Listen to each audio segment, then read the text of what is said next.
Do I have what it takes to survive in a dark and brutal world? This is Drova Forsaken Kin, an action RPG set in a dark fantasy world. Join me as I spend 200 days in the game, exploring various locations, battling dangerous creatures, and trying to uncover the mysteries of this mystical land. Also, for this story video, every 10 minutes I spend in the game will be equivalent to a day. So let's begin.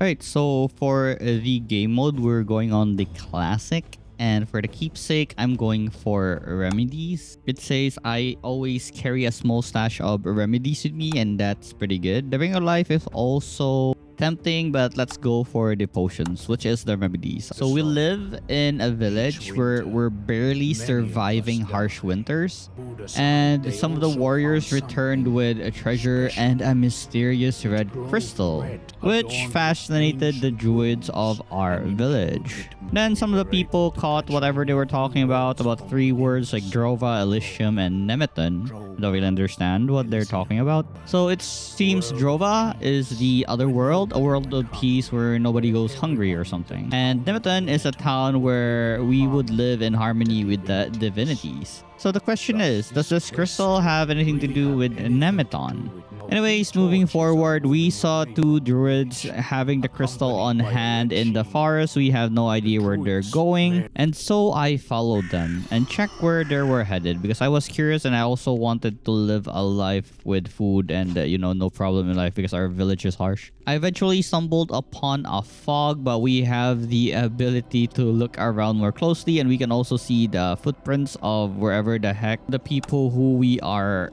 following are. As I progressed further and further on the path, I noticed that there were glowing things surrounding me, like glowing plants, glowing wisps. I have no idea what they were, but they're probably not dangerous, right? And then a random flashing light came about, and I have no idea what happened here, but it seems one of them was dying. Anyhow, the master of this person died, and she gave me his weapon. So the master died because she tried to drive away the spirit that were attacking them. And so we decided that instead of going back to the village, we just decided to go forward, where we fought a bunch of spiritual boars or something. I have no idea how to attack yet, but okay, we're helping now. Anyways, as we progress, we discovered a bunch of runes on the rocks of this area. So anyways, the druid did her magic, and then she summoned something. She sensed a divinity, and boom, there was this dark fog that turned into like a giant boar monster, and it hauled, and now we're knocked out unconscious. When I woke up, I really wasn't sure where I was at the moment, and for some reason I was coughing out blood non-stop. I tried to help the druid that was also unconscious like me, but I eventually passed out again. The next thing I knew, there were a lot of skeletons and blood everywhere. But I think we already been transferred to another world, I guess, because the scenery looks different. Anyways, our druid friend here looks like she was dying, and I don't think we can save her anymore. So before she passed away, she gave me the mysterious crystal that they brought along, and she said I should deliver it to a druid in Nemeton. And while looking at the area, I found myself a stick. So now, a branch. And now I have a weapon. It has a damage of 3, and I think it's a pretty decent weapon. Just look at how fast these swings are. Anyhow, not really sure where I should be headed, so I just explored this abandoned town a bit. I even killed a rat because, I have a stick, and I thought it was hostile and it would attack me. And as the rat dropped like a shred of leather. As I explore around, I then found this rock which had some markings on it. So the game told me that the red markings on the rock could be a warning. I did not really pay attention to this one. So yeah, before I proceeded to that area, I decided to just keep exploring the abandoned village. Found a bunch of broken stuff which I can't really use.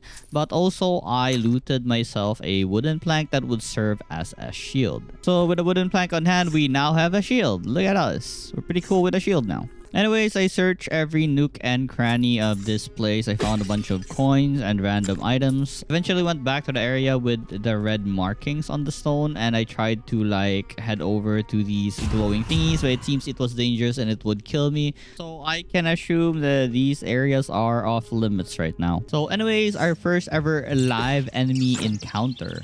So with the shield, I easily block every attack it tries to deal with me, and we have defeated it. Not really sure what kind of creature it was, but we defeated it. Let's go. He actually had a friend with him, but good thing we are prepared with our shield. So the shield is awesome. I can block like most of the damage, and it only takes like a little bit of stamina. Anyway, there were these things called the thorn bush. So I accidentally slammed myself into one, and I'm now bleeding for a bit. So with the use of some of the herbs that we have, we can just heal it up. Anyways, one of the skeleton here had a jingling pouch. And by opening this one, I got 13 coins. Alright, cool. Anyways, I continued foraging a bunch of skeletons and got myself a magic scroll called Magic Missile. So it says this thing was very powerful and can inflict like 200 magic damage. I guess I'll be reserving this for bosses. Anyways, I eventually stumbled upon another human here called Asmus. Only me? Yes, only me. Anyways, I told him that I've got to go to Nemetin and see a druid, and I told him that a druid gave me a crystal, but I did not want to show him the crystal. Maybe the crystal is one of those magical things that people fight for, and he might kill me for it. Anyways, I asked this guy if he can take me to Nemetin, but he has somewhere to go first, or take care of something first. So instead, he gave me a map and marked something red on it. So now we have the path towards Nemetin. Anyways, I thanked him for his help, and he went on his way. I continued my exploration and found myself a cave. So inside this cave, there were a bunch of ore nodes or ore rocks, I guess. Sadly, I did not have any pickaxe to mine the ores at the moment. But I saw a dead person here, so luckily he had a pickaxe, so I picked that up. So now I can start mining the iron ores. So how mining works in this game is there's a mini game where we have to time our swings correctly by clicking when we arrive at like the green part of the bars. So I continued doing this and mine everything in the area. Sometimes I fail though because, you know, my timing was bad, but I still received some ores out of it. Once I was done with the cave, I then resumed my adventure outside and meticulously followed whichever way the map was leading me on. I then encountered my first ever mosquito enemies. So with the shield, it wasn't really hard to deal with. I will just need to like bring my shield up, and the mosquito can't do anything to me. I then found a bunch of people here, and they were fixing the bridge. I couldn't really help them, so I just left after talking to them for a bit. And then I encountered two warriors, which were debating what was better, a two-handed sword or a sword and shield. So they asked me what was better, so I told them the two-handed weapon. I like big damage. You know how I praised the shield so much early in the game. I also started liking sword and shield lately in most of the games I played. I like the defensive style. Anyways, they wanted me to demonstrate or trained me to how to successfully block attacks. I was then taught how to combo attack. So basically, if you time your swings right, you can do combos like this. If not, then it's just a regular slash. They also taught me how to use spell. So each time I attack something, the focus bar will charge up, and once I have enough focus, I can now release a spell or a skill. And in conclusion, I still decided to get the two-handed weapon. So he gave me an old axe. The guy who was a fanatic of two-handed weapons, Blaan. Oh yeah, and the other person's name was Karima. Anyways, I spoke with random people here in hopes that I can get a quest so I can receive some stuff. Specifically armors, because everyone looks like they have armors except for me.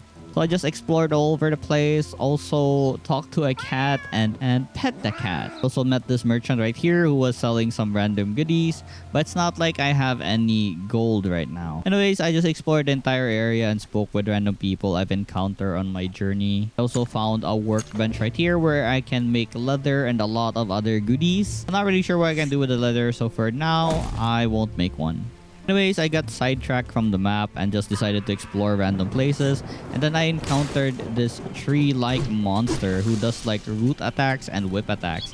It was pretty tanky, so it took me a while to defeat this thing. I just made sure that I was safe from harm, so I never really did anything aggressive. So if ever it started swinging, I just run away. And there we go, we have defeated the thing. I have gained a level, but I'm not sure how to make use of the learning points yet. Anyways, I continued my fight with the tree-like creatures, just searching all over the place to see if I can find anything rare or useful. And found this weird place. I got another magic missile out of this. So I wasn't sure what I can do here. It says to place an item, so I just chose like a random one. Chose a wine, but nothing really happened. And then this happened. I encountered the toughest enemy I've encountered so far in this game. So yeah, this is the third encounter I had in this game, which was different from the last. Anyways, this dog was pretty fast, pretty tanky. I'm not really sure how I can defeat this guy, but I guess with persistence and with our skill that bleeds enemies to death, maybe I have a chance. And that's what I did. So every opportunity I have to use my skill, I would bleed the dog. The damage is just so bad. I think I need to do something else, like a quest, or maybe improve my gears, improve my weapon. I eventually emerged victorious though and got like 40 experience points and some items similar to what the other big aggressive rats drops. I think coming here was rewarding though, as I found a skeleton with an ability called Aggressive Shout, a Jag ritual knife and throwing knives, and a simple lockpick. I then found a bunch of footprints and like blood on the ground, so I tracked it down. I then encountered this person right here, which was called Larea. It seems like she was ambushed by something called a Rippers. She got injured while hunting and she was frustrated by this. Anyways, I told her I'll look around to see if I can maybe give her something for her wounds. And while casually exploring, I did not notice that there were a group of animals waiting for me in ambush. So with my axe, I tried my best to defeat them one by one. If they huddle up in group, then I can hit them all at once because my axe has a pretty long range. I eventually defeated them all and survived this predicament. Anyhow, I decided to grab a few items around camps that I've found recently, but it seems like if ever my icon is red and someone spots me stealing stuff, then they will get angry at me and attack me. Now I resumed my adventure and then I spoke with this person right here. He is Lorthes and he sells things like maps and inks. I didn't really have money to buy a map, so I just decided to buy the ink, which was only 50 gold. I had to sell something on my inventory though, so I can receive like 1 gold to buy the ink. Anyways, after the purchase, this guy actually gave me a world map, and just look at how big the map is. There was like a city we can visit and another village on the bottom part. So the world map is basically just a better version of our crude map. As if you look closer, it's actually similar. The layout, that is. Yeah, I encountered another mosquito and I was feeling brave, but the moment I saw other mosquitoes getting aggressive, I had to run away. Thankfully, I ran towards the guy who gave us a recent map and he assisted us on this battle. And oh my god, this guy is strong. He like one-shots the mosquitoes. After all the mosquitoes were defeated, he then warned me to stow the weapon. He was scared of my stick. Anyways, no fight broke and I'm thankful for this guy for helping me out. I might have died in that situation. Continued on my adventures and found a bunch of abandoned stone structures. I of course checked every nook and cranny to see if there's anything I can kill and loot in this place. Don't look at the banner of the place and it seems like this place is the banner of the remnants. I tried approaching the guards here and they say they don't recall seeing me. Then told them I wanted to join the remnants, and in order for me to join the remnants, I need to convince one of the blades of Jiro. So yeah, they are at the tavern right now, so cool. Okay, I'll come back here later on. Anyway, so while wandering about, I grabbed a bunch of stone arrow, but I didn't know that this person would be angry because I'm basically stealing stuff. I tried defending his attack, but he was too strong, broke my shield, broke my stamina, and now I got knocked out. He didn't kill me though, but he did stole whatever coin I had left. I mean, I deserved this. Anyways, it seems like she didn't mind what I did, but yeah, I told her I can help her grab some snapter eggs because it seems they were valuable. For now, I wanted to explore more, so I'll come back later on as well. So this thing right here was the snapter. We'll be stealing some eggs soon enough. Anyways, as I was on the move towards Nemeton, I can see there were a lot of tough monsters here, and oh my god, maybe this is the wrong way or the wrong idea to do at the moment. Maybe I should grind up some levels, do a bunch of random quests first before I come here. Anyways, look, I found myself some bronze knives. Cool. Eventually found one of those rocks that says it's a red marking and it could be a warning. So I guess looking at the environment of this place, it does really look like a very dangerous place. And why am I here?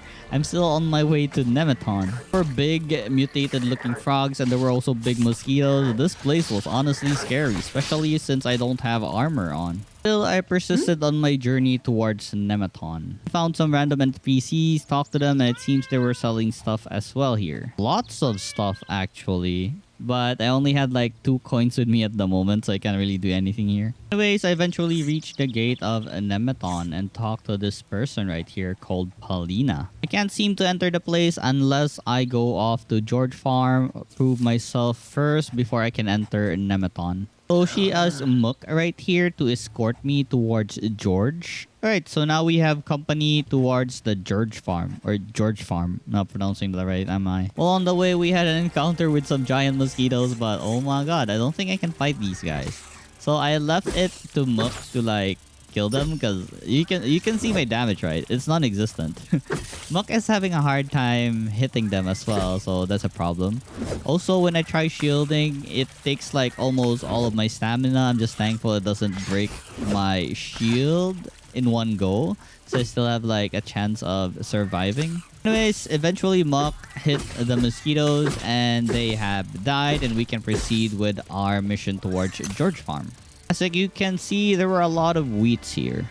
I then spoke with George, told him I was looking for work, told me I should just speak with his workers and ask them where I can help. Told me it's safe here except for the south and the east of the farm. So I went inside one of the tents and talked to Delani, who would then tell me to cook something for the workers. I grabbed a couple of ingredients that was inside a chest. Also totally forgot that when I loot something, the NPCs get angry and she started throwing knives at my face, so I had to run away. I managed to run as far as I could and she eventually stopped chasing me, but I encountered a rat, which I easily took care of with my axe.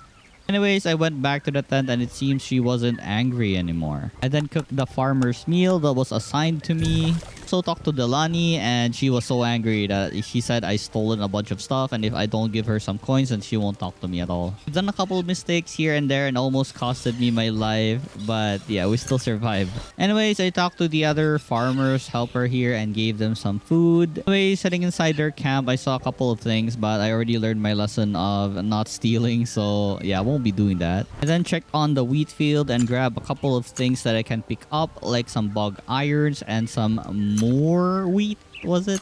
I then talked to the people of the other side of the bridge where we previously were. I wanted to go back to the starting area so I could start leveling up or gather some items or gears or do some quests. The current place I am at right now is too dangerous for me, I swear. Anyways, I continued giving them the farmer's meal as they were workers for George. Also, I lured like 3 mosquitoes to them because, you know, I did not expect to see mosquitoes there. Good thing they were really strong. They easily took care of the mosquitoes. I then found a tavern where I need to talk to someone here so they can vouch for me so I can enter the remnants camp, I believe. As I talked to the barkeep, he had a lot of random weapons and armors that we can buy from him, but I don't have coins. I'm poor. And finally, I discovered there was this thing called a journal. So in this journal, we can now read back whatever conversations we had before so we can finish some of these quests. I went back to the woodcutters and spoke with Sengis. It seems I need to get Agilo and Gendrix to help repair the bridge.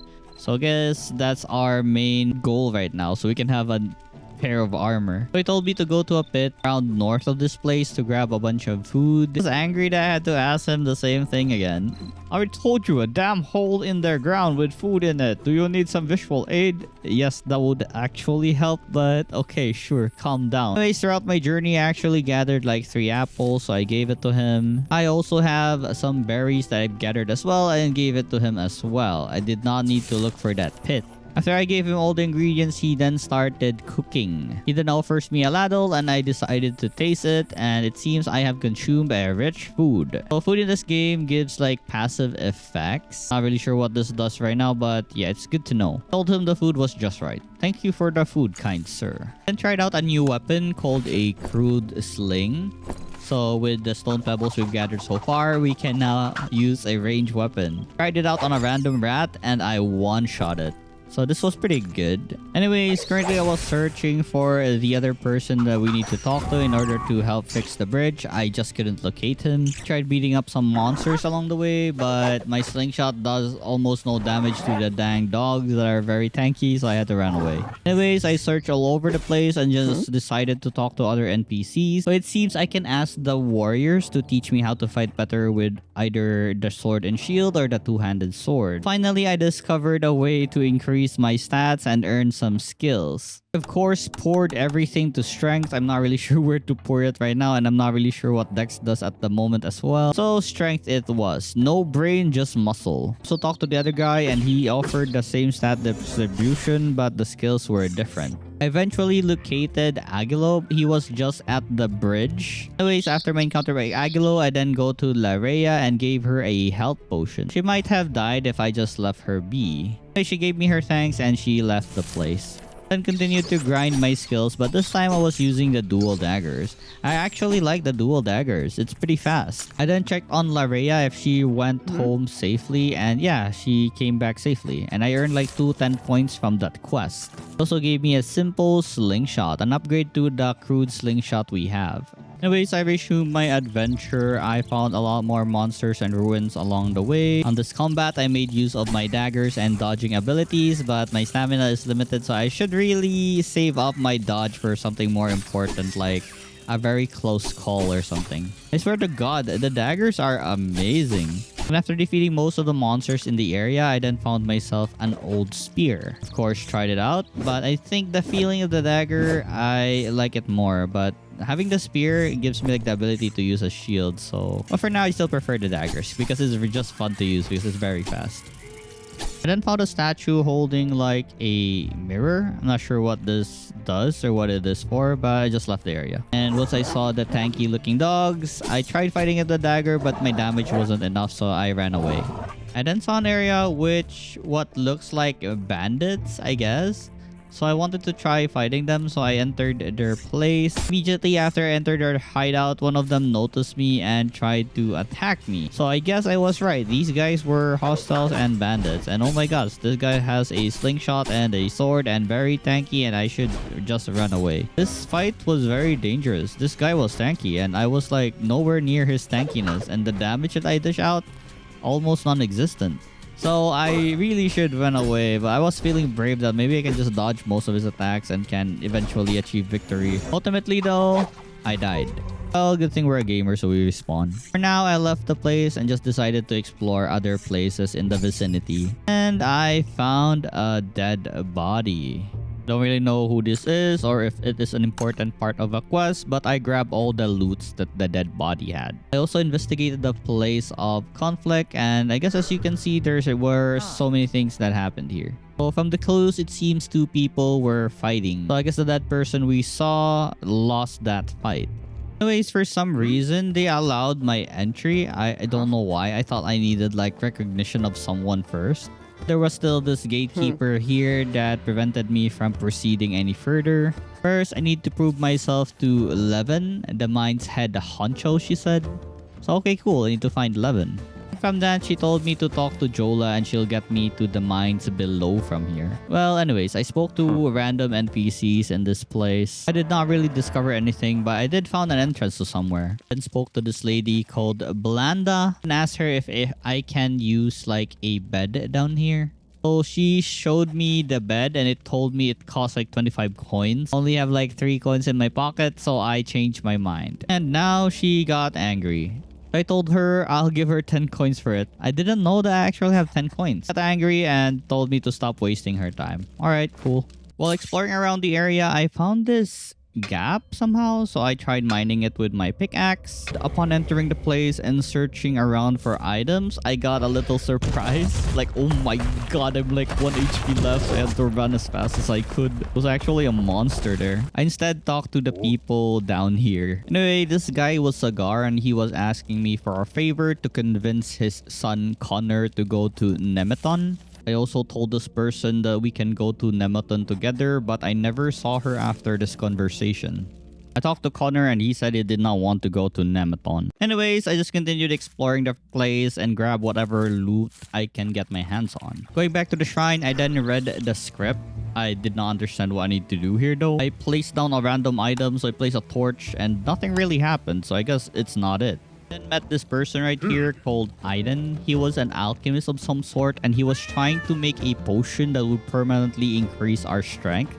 So I gave him a basil root that I have. It was a pretty rare ingredient. Then he mixed it with a mandragora and the finished product is called the elixir of strength, which permanently gave me like +3 strength. I feel strong like the mountain.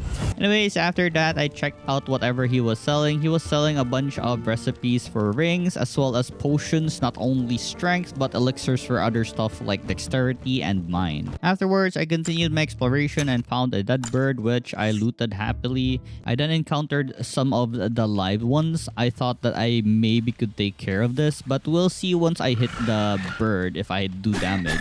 And it doesn't seem like I'm doing damage at all, so it's time to run away after looting some of the riverbed moss. So I went back to the woodcutter's place because I really wanted to finish some quests so I can receive like an armor that was promised by the chief here if ever I convince like the 2 people to help with the bridge repair.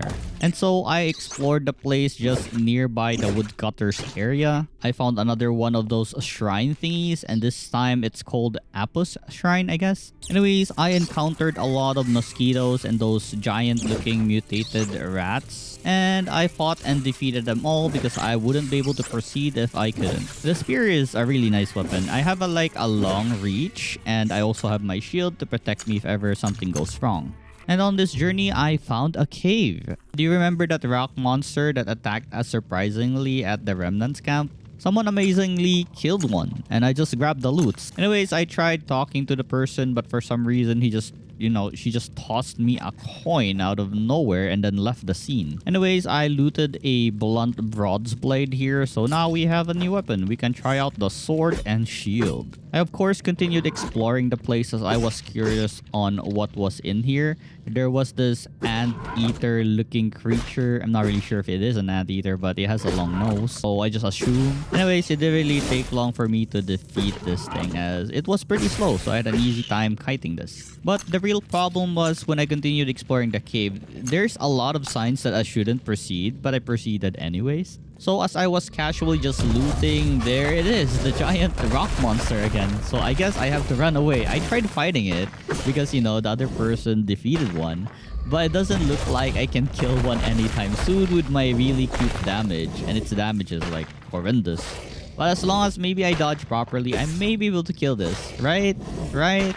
But I'm just like dead. Anyways, I respawned back to the area where we looted the corpse of the rock monster and I had to fight the anteater again. I came back to the place where I died, but I got surprised again by a rock monster and just decided to leave this place permanently. I'll just come back maybe when I get stronger or something. I just can't kill them right now. Actually, no. I came back and looted a bunch of ores and stuff. As long as I don't awaken them, then I'll be fine. Sadly, the only way to pass to this passage was to wake up one of them, so I ran for my life as I looted a bunch of random stuff that was in here. I eventually found the other end of this cave, and what waited me here were more dangerous monsters. More dangerous than the rock monsters, I believe, so I had to run away. And as I ran from one monster, I encountered even more monsters, and this time it's like the grown version of the 3 monsters that we've been fighting earlier. Then instead of whipping, they were shooting their whips at me. I did find a skeleton though, containing some coins and potions, but was it really worth the trip?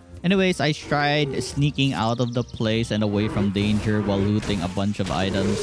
Good thing we have invincibility frames from our dodges, right? Or else I would have died a long time ago. Some of the little monsters tried to chase me down, but as you can see, I easily took care of them because they're not the scary grown one. Ha ha ha! I defeat you easy. So yeah, after looting a bunch of stuff that I can loot here freely, I would go back to the cave and return where I came from, because this place is not where I should be at the moment, because I'm too low leveled, or I don't have any gear at the moment. I had fun exploring though and running away for my life. So now this time we're back to the normal enemies that we can easily handle, like the mosquitoes right here. I then found another corpse in the forest and I got myself a new axe. It has better damage than my current axe, so of course I'm using this one. Anyways, while walking around, I then found this guy being attacked by the tree monster, so of course I helped him out. I'm just glad that he didn't die from being ganged up by 3 of the tree monsters. So this guy was Gendrick and he is a woodcutter. Anyways, I told him that Sengiz wants him to work at the bridge. So alright, we got the 2 people we need to work at the bridge now. But first though, we'll need some wood in order to repair the bridge, so I helped him out in chopping the wood. And after the job was done, I actually earned 1 strength from this. Anyhow, since this guy can also teach, I added like 4 points to my strength. And so I spoke with Sengiz about Gendrick and Agilo working on the bridge, and he rewarded me with a work clothes. So with the new clothes, we have gained +5 armor compared to our current one, which was 0. And I guess we look better than earlier now. Anyways, I saw a couple of footprints, and also there was a quest about finding out who was stealing the food from the woodcutter's place. And upon arriving to the destination where the footprint leads me, I saw this guy right here.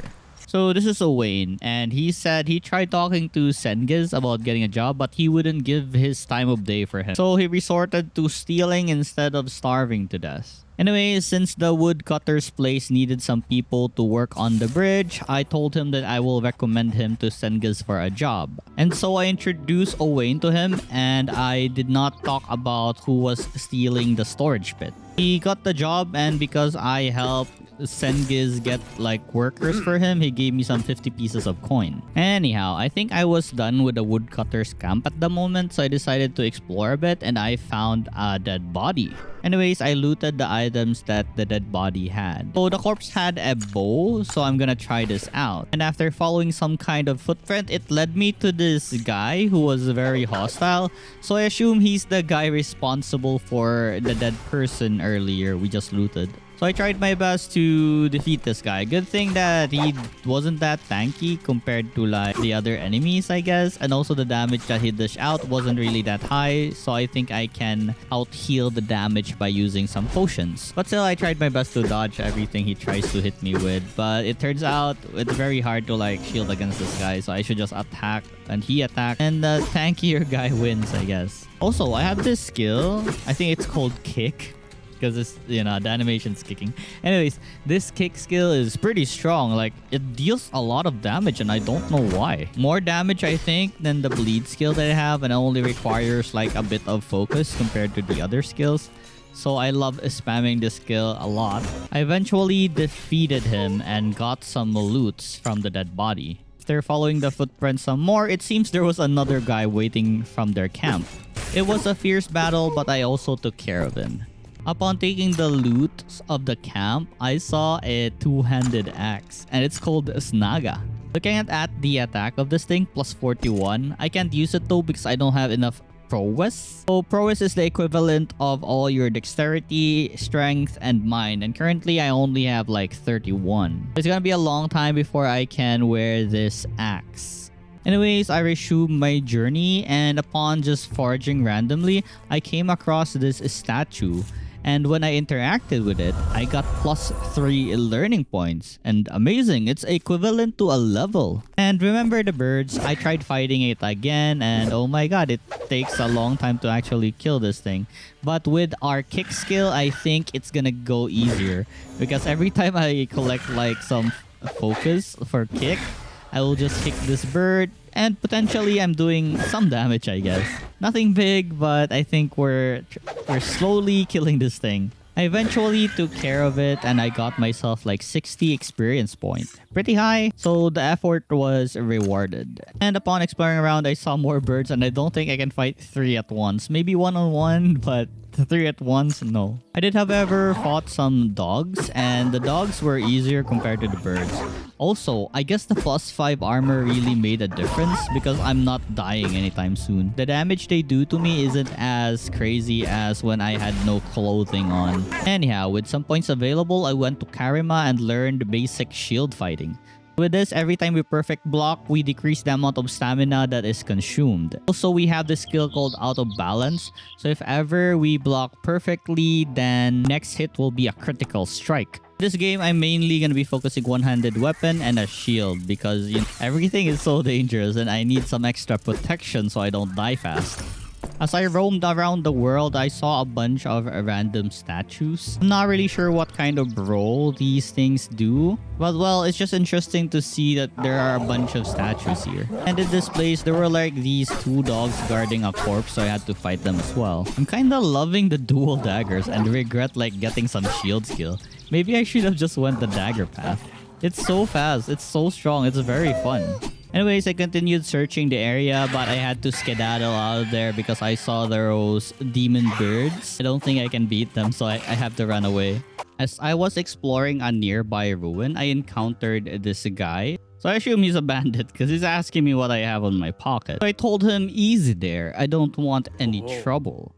But then he said it was too late for that, and then he just like brought out his sword, so I had to try and defeat him. I wanted to try if I can defeat him first before I actually engage in this fight, but well, he had backup, so I had to run away as fast as I can. Leave me alone! Anyways, as I reached the Remnant's Gate, some of them returned, but one actually was brave enough to try and fight the soldiers, and well, he died because we ganged up on him. It's now 3-on-1 instead of 1-on-3. Anyways, I decided to explore another area instead, where trouble is not here. I then found a rare ingredient called Cliff Lichen, and what this does is it gives you +1 dexterity permanently, but if you combine it with a mandragora and make an elixir of dexterity, you get +3 dex. The problem is I don't have a mandragora to combine it with. Anyways, I found ear protection, and this ear protection is used to protect your ears against a screaming mandragora. I'm not sure if I'm pronouncing that right. Also, I can't believe I haven't visited the river yet. So these riverbed moss have a really high healing factor, so I'm very happy to find a lot of these. And as I continue my exploration along the path to Nemeton, I saw like 2 dogs fighting a boar, and as you can see, the boar is really strong. The dogs can't even damage the boar. And if you think the audio is bad, it's because I'm wearing my earplugs. I should really remove it. Anyways, I found what looks like a bear print and a lot of bones. So I assume this cave is where a bear lives, and I don't think I can fight a bear. I can barely kill a dog and a bird, but what match am I against a bear? I then went to a tavern and I got this quest here called a Ripper Hunt. So if we kill the pack leader of the Rippers, we are rewarded with 250 coin, and that's so tempting. Anyways, I spoke to a bunch of people in the tavern and well, I had fun with them. Look at me dancing. Such joyous times, am I right? Anyways, I spoke with the tavern keep. I then asked him about the Ripper quest. And well, that's about it. I'll just introduce myself to him. Anyways, so along the road, I found another set of footprints and some blood. As I followed it, I encountered a bunch of these dogs. So I guess these things are called Rippers. So we'll be calling them Rippers now. Also discovered a mangled up body. I got up myself a new shield from looting this body and also a yellow shiny stone. Anyways, as I continued to explore the area, I encountered a bunch of these tree-like monsters. But with our new and improved shield and armor, we are tanky enough to tank a bunch of hits from them. But then again, yeah, totally forgot about the big ones. Anyways, as I resumed my adventure, I then saw this guy killing some Rippers, so I helped him out. So this guy is Foul, and he was also looking for the bounty of the pack leader of the Rippers. He said he will take me with him on his hunt, so yeah, I said, sure, I'll join you. So we followed some tracks, and eventually it led us to like a base of these Rippers. This guy was really strong, and I really like his net ability. It helps a lot in dealing with these guys. So as you can see, we're a fantastic team. I try to like distract some of them as he tanks like most of them. We eventually found the leader of these Rippers, the one with a colored gray fur. So my priority in this fight was to deal with the minions of this pack leader first. so we don't get overwhelmed with their numbers, but instead the leader will get overwhelmed with our numbers. I actually had a choice to leave, Fowl one-on-one with the beast and maybe die so I can collect its loots. But I decided to help him out and just kill the beast instead.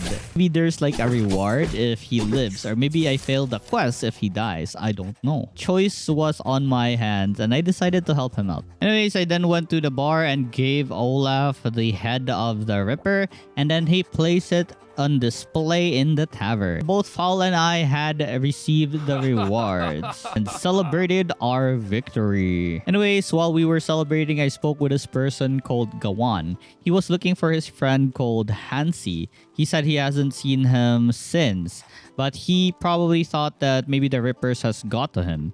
So I told him about how I found the body of Hansi. I think it's Hansi because I have the yellow stone that he was talking about. So they had a deal with someone in Nemeton to buy the yellow stone for a large number of coins. So I gave him the yellow stone and he said he would share some coins with me after he sold it. And never heard back from him since. And while exploring around, I then found another one of those shrines. So this man with a frog mask. I don't know why. Anyways, I helped this guy on his quest to protect the sheep by defeating a bunch of frogs. I can't believe I'm strong enough to do damage to these frogs. I was so scared of them before when we tried to go to Nemeton. So I guess all my damage really comes from the kick that I have. Anyways, we eventually dwindled the number of frogs in the area. He almost died, but I cannot let my brother die from the frogs. So I did my best to exterminate the remaining frogs before he reaches death's door. I will ensure he doesn't die and we'll finish the quest with him. And yeah, we did it. We finally defeated all the frogs and now he gave me his mask. So this guy was called Elgar. Not really sure what fate has for him, but yeah, we have protected the sheep from danger in the future. Now I am Frogman. Anyhow, I continued exploring the swamp-like area. I found a bunch of these green ghosts with the green aura with them. So there's this monster in the water if ever I step on it. Swear to God, this area is really dangerous. I'm just exploring here in hopes that maybe I can find something rare. Anyhow, I found a sheep called Laisel.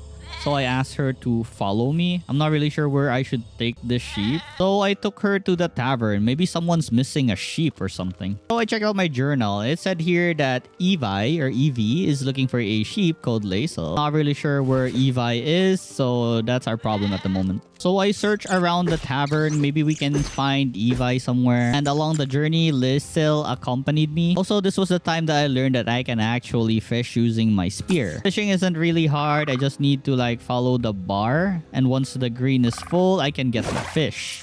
Afterwards, I then went to a straw bed outside the tavern to see if maybe Evie will show up once it's morning. Oh well, I tried looking around the tavern but nothing. So since I had points, I learned from Fowl skinning and skill where I can grab the claws and teeth of animals. After a bit more exploration, I then found a woman sleeping around a purple flower field. Finally, we have found Evie and I tapped her to wake up. I then told her that I found Laisel and gave Laisel to her. And on the field, I met this man called Puz and he was looking for a ring. So basically, he planned to confess to a woman at the tavern but he lost the ring. So I guess we'll be helping this guy. Looking around the field, I found some poop, so I searched the poop because, maybe the ring is there. And after thoroughly checking the poop, I got myself 1 coin. And so I spent some time in the fields just looking for the ring that Tuz lost. I then found another poop and upon searching it, I got some rust root.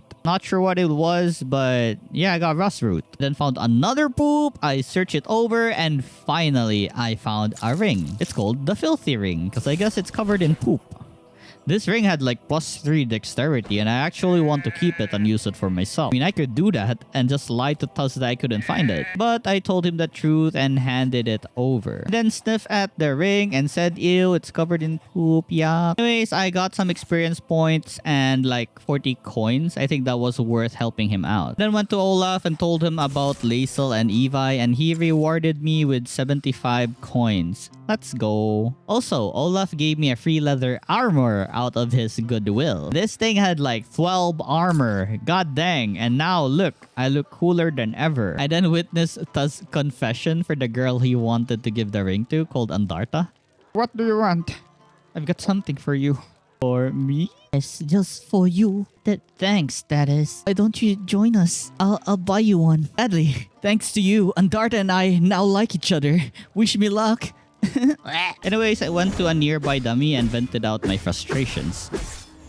I then went back to the place where we defeated a lot of rippers and even fought like the remnants of the pack, I guess. I feel really strong now compared to before. I have a really good armor and I have a good weapon, so I'm dealing with them pretty easy. Also, now that I have the skinning skill and the gutting skill, I can now receive their claws and a bunch more materials from them. I also fought off those tree-like monsters. Need my revenge because they killed me before. Anyways, I harvested a bunch of leather, claw, and teeth since the dead bodies hasn't expired yet. So yeah, there are plenty of free loots here that I can just grab. Skills were worth my 4 points because now I can earn a bunch of extra money from selling these monster parts. I also felt brave and fought like a boar. I'm actually doing decent amount of damage, and with my defense, I can survive this fight. Very happy with the progress so far. I can already feel that I'm getting stronger and stronger. A couple more hits in and I have defeated the boar. Also, I discovered a camp here where this guy is here, Pywil. I'm not sure how to pronounce his name. Pywil?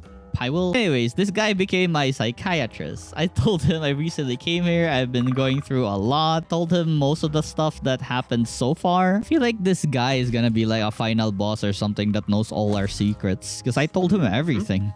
Anyways, I received a quest from him. He was looking for his friend called Wind. He suddenly disappeared and haven't been seen since. And as I was fishing in the pond where their camp was, I found myself a luminous bass.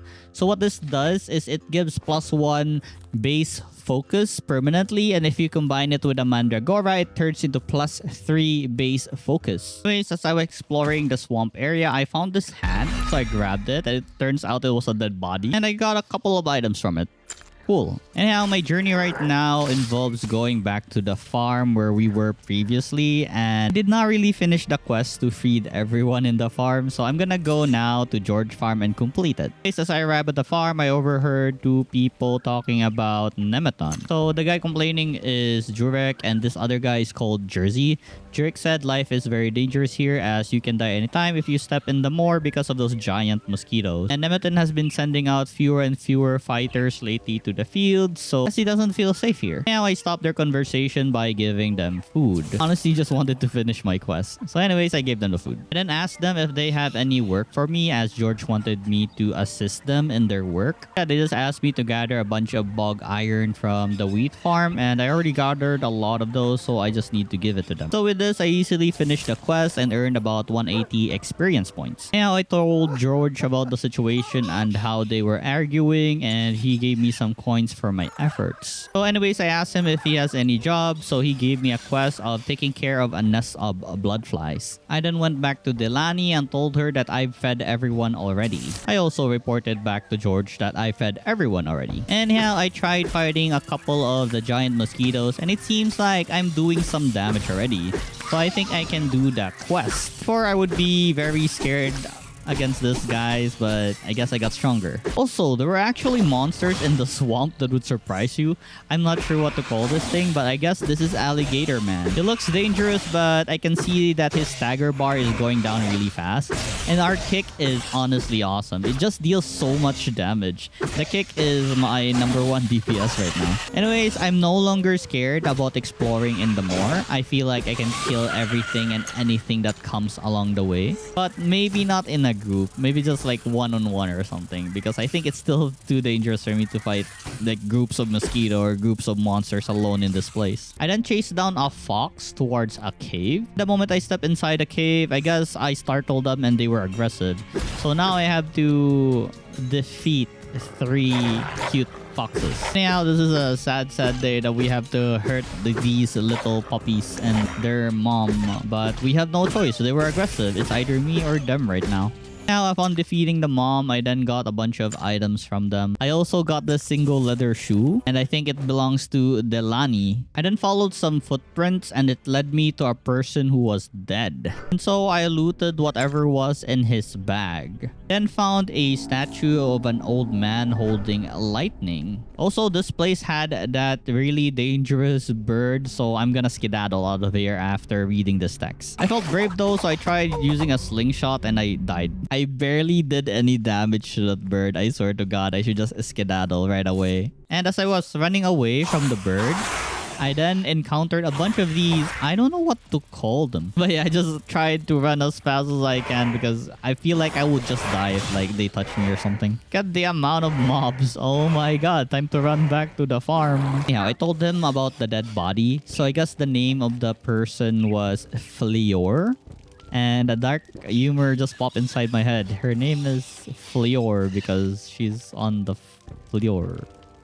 Anyways, I told them that Fleer had a rust wood on her bag because that was what she was looking for actually. That's why she was there. I then gave Jurek some beer because, you know, why not? To cheer him up. And he gave me a straw hat for this nice gesture. I then spoke with Delani, and since Fleor is out of commission, I had the role of collecting some rust root now. So I got a lot actually from exploring around the area. I traded most of it for gold. Afterwards, since no one was looking, I actually stole a bunch of items, even a treasure map from one of the shacks. Then went to the place where the treasure was, and I got myself a medium quiver. Now I can store about 5 arrows on my bow. It's not like I used the bow, but hey, we got a medium quiver. And as I explored more, I found myself a cave. It looked pretty scary here because there were so many frogs, so I left afterwards. Also, I then went back to the tavern, and because no one was watching, I guess the kitchen, I grabbed most of the stuff that was here. I then talked to a person in the tavern called Fawini, and she wanted me to go outside with her for an adventure. So she took me to the dark forest where there was no one. Suddenly, a random person came. So the three of us are going on an adventure. Anyways, they were trying to mug me, so we're gonna have to fight them to the death. I'm just glad that I'm tanky enough to, you know, tank some of their attacks. I did my best to regenerate some focus by attacking them from time to time. Because like I said, the kick is my main DPS right now. This fight took a while because I had to keep my safety, as there are like 2 of them and like they're stronger than me for sure. Don't play it safe, I will die very fast. I am just very thankful that I have so many of the river moss herbs. It heals me a lot, and that's the only thing that keeps the DPS in check. Anyways, we took care of one of them, so only the spear woman left. And after a bit of a struggle, it actually took me a while, but anyways, I defended a lot of times more than the amount of times I attacked because, you know, she really hurts.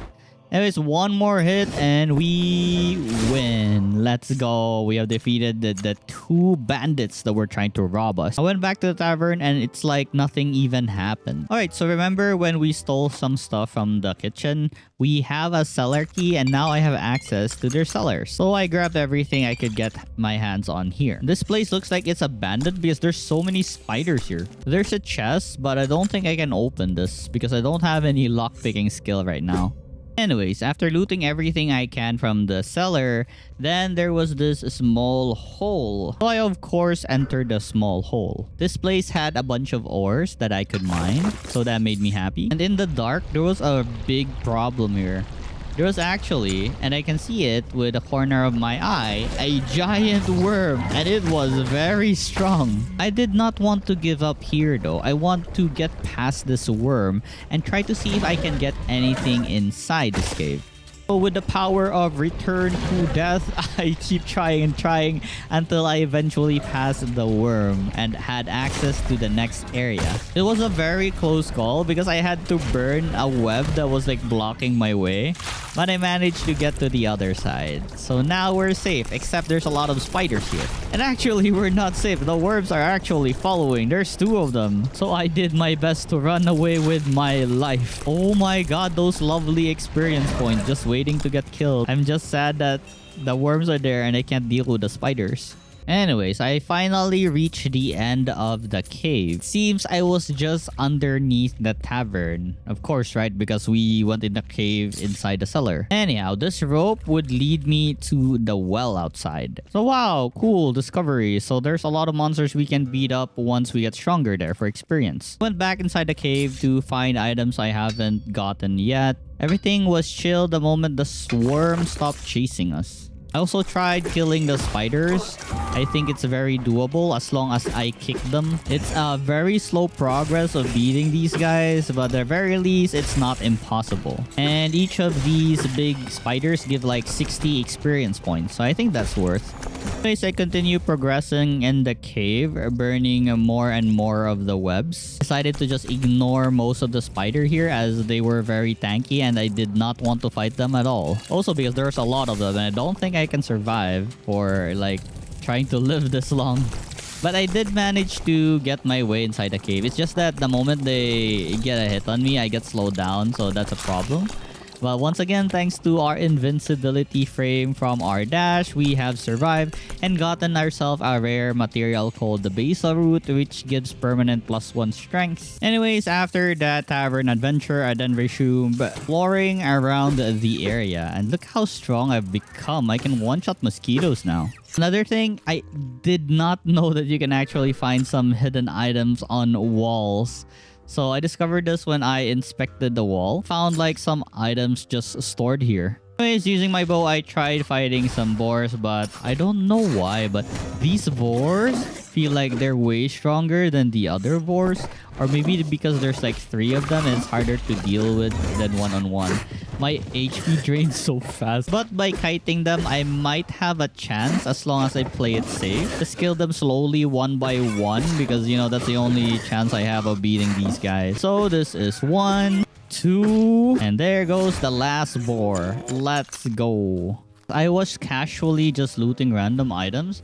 I then discovered this really interesting place. And upon going to the center of it, there was like a boss-like monster, so I had to skedaddle really fast. But then I came back because I saw that there was a spear and a helmet on the ground, and also that statue that gives like +3 attribute points. And so the mission commenced. So I tried to bamboozle this thing into like attacking me, and I went for the item immediately. I also touched the statue and got the learning points and ran away as fast as I could. Just look at this helmet. It's so nice. Don't really have a stat though. It's purely just cosmetic. For the spear, it is a rare spear and it has like 45 attack, but I need like a prowess of 45 to wear it. Anyways, for our next agenda, I then went to this girl again and told her that it's time to hunt some eggs. So the targets were these birds. Well, not really these birds, but their eggs.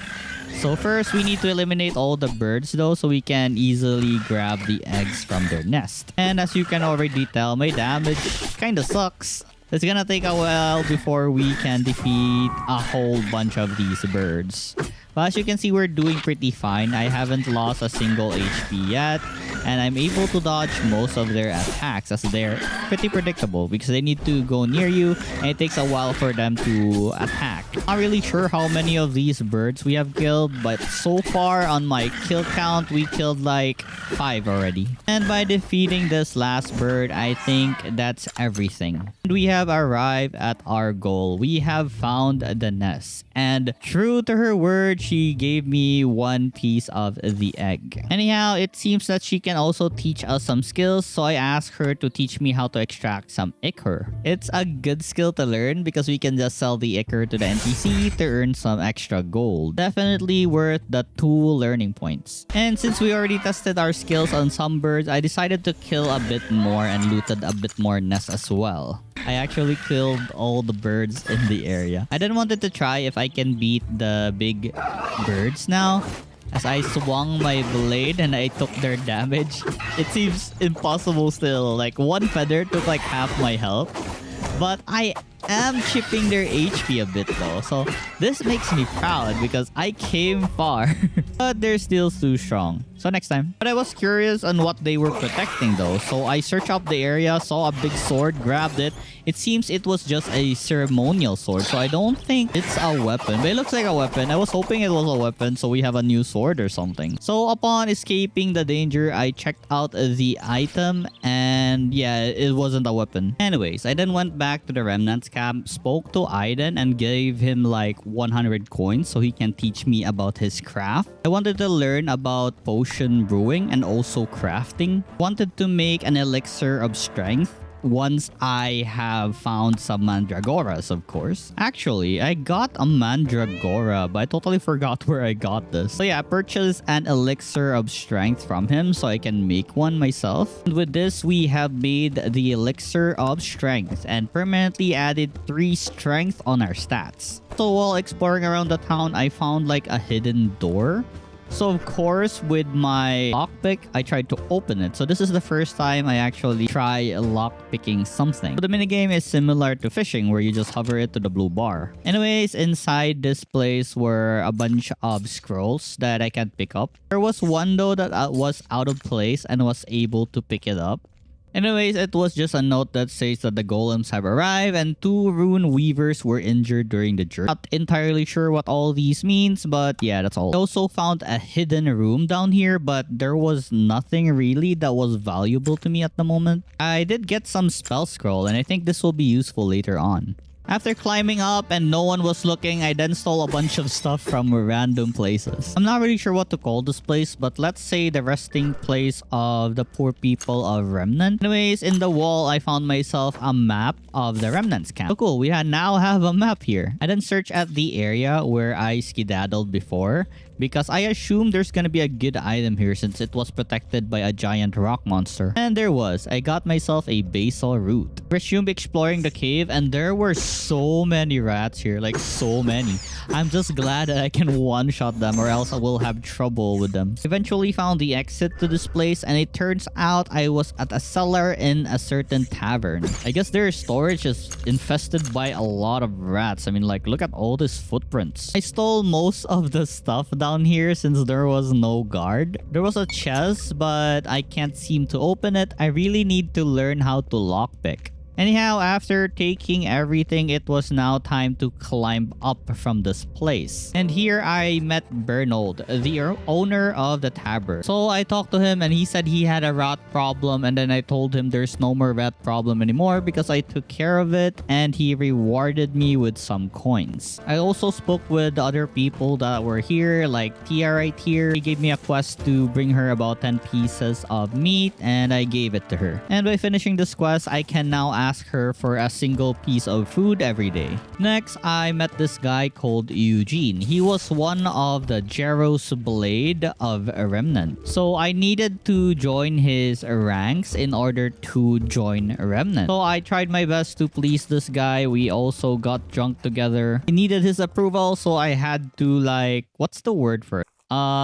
Anyways, I just need to please this guy, make him happy or something. We're currently on the hunt for rippers while drunk. It's not you, it's my vision that's blurry because currently my character is drunk. Geronimo! Anyways, this guy was crazy. He was really strong. Just look at that damage. Well, I have a very hard time killing a single dog or ripper. I'm just happy to get a bunch of loot out of this. Riding a free experience ride and loot from this guy. I'm earning experience from the dogs he killed.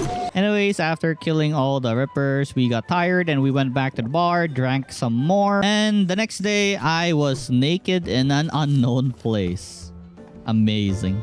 I don't know why, but this other naked man was angry at me. I just grunted at him because he grunted at me, and now he's chasing me, trying to, like, kill me, I guess. No one in this place really cared. They just continued on training in the dummies. I wore the wooden club and shield. I wanted to fight back for myself, but I don't think I can beat this guy because look at his punches. And I'm down. Well, anyways, after getting back up, I then spoke with this person called the Undefeated Ada. Seems I was at the arena in Remnant. I spoke with the guys here that were training. It seems they can teach me random stuff. Specifically, the weapon they're using are the skills that they can teach me. For sure, I'm gonna ask Ada to teach me a thing or two about spears. Anyways, I finally made my way back to the tavern, but I mistakenly took a beer, and now Jean is angry at me and like spewed fire jutsu on my face or something. I had to run away, but eventually I just need to load my game or something because everyone was aggressive. Anyhow, I talked to Eugene and the barkeeper, Bernard. She told me that he got all my items stored in his chest. So I'm just glad that they're not lost. And now I have my equipment back. Let's go. Anyhow, I grabbed a couple of items from the tent since there was no one around. I then spoke to a bunch of people in the arena and had a quest to call Baddie and the other person to fight in the arena. Then was asked for a bunch of favors before this guy went to the arena. Anyways, I then talked to the Undefeated Ada to learn some spear skills. So with basic spear fighting, I can increase my damage by 10%. That's pretty good. Anyhow, before any fight occurs in the arena, I decided to bet like 200 gold to Baddie. As per Esther right here, she wanted to have me sabotage Body by like giving him some beer, not sharpening his weapon, or anything that can sabotage the fight. And I didn't want that, and I just bet 200 gold on him. So I'm gonna make this fight fair. Anyhow, I found the marketplace in Remnant, and I bought myself the Gur. I needed to sell a bunch of items though because I didn't have 550 coins. The Gur would drastically improve our attack power, so I'm very happy with this purchase. Anyhow, I did some quests here. By talking to this guy called Folk, he wanted me to investigate his friend because his friend was being weird lately. Then spoke to this girl called Cora. She seems to be really close with this person called Aldo. He said Aldo has been weird lately as well, so there's definitely something up. So I confronted Aldo about it. TLDR, basically Aldo and his brother Baldo have a fight, and then there was an accident that happened which resulted to Aldo being killed accidentally by crashing his head on a rock. The dead body we found in the ruins like days ago. So this guy was actually Baldo and not Aldo. Anyhow, he decided to run away before they punish him for his accidental crime, because a crime is a crime. And since he wasn't here anymore, I then looted his chest, grabbed all the loots that he had on his chest. Also grabbed everything that he was selling since no one really owns this place anymore. I then told Cora and Folk the bad news about Aldo, and that finished the quest, and we earned a bunch of experience points. I then found this merchant right here, and he was selling rings. I did not have a single accessory yet in the game, so this was godsend for me. So it's time to buy these rings. So each ring gives like 1 strength, 1 dex, 1 mind. Did not plan to buy the berserker ring because it felt kind of useless. Only restore health if I killed something. So if I don't kill something, then I don't get a restore health. But at the same time, if you think about it, kind of useful. I don't know. But I just bought the stat ring since I was poor. I then spoke with Jola because I wanted to go to the pit in order to mine some silver ores. Also because I know that Gero is there. We are looking for this person called Gero. He was supposed to be in the pit. It's one of the quests in the woodcutter's camp because it's one of their friends. So I spoke to Motek right here, and because Jola recommended him to guide us to the pit.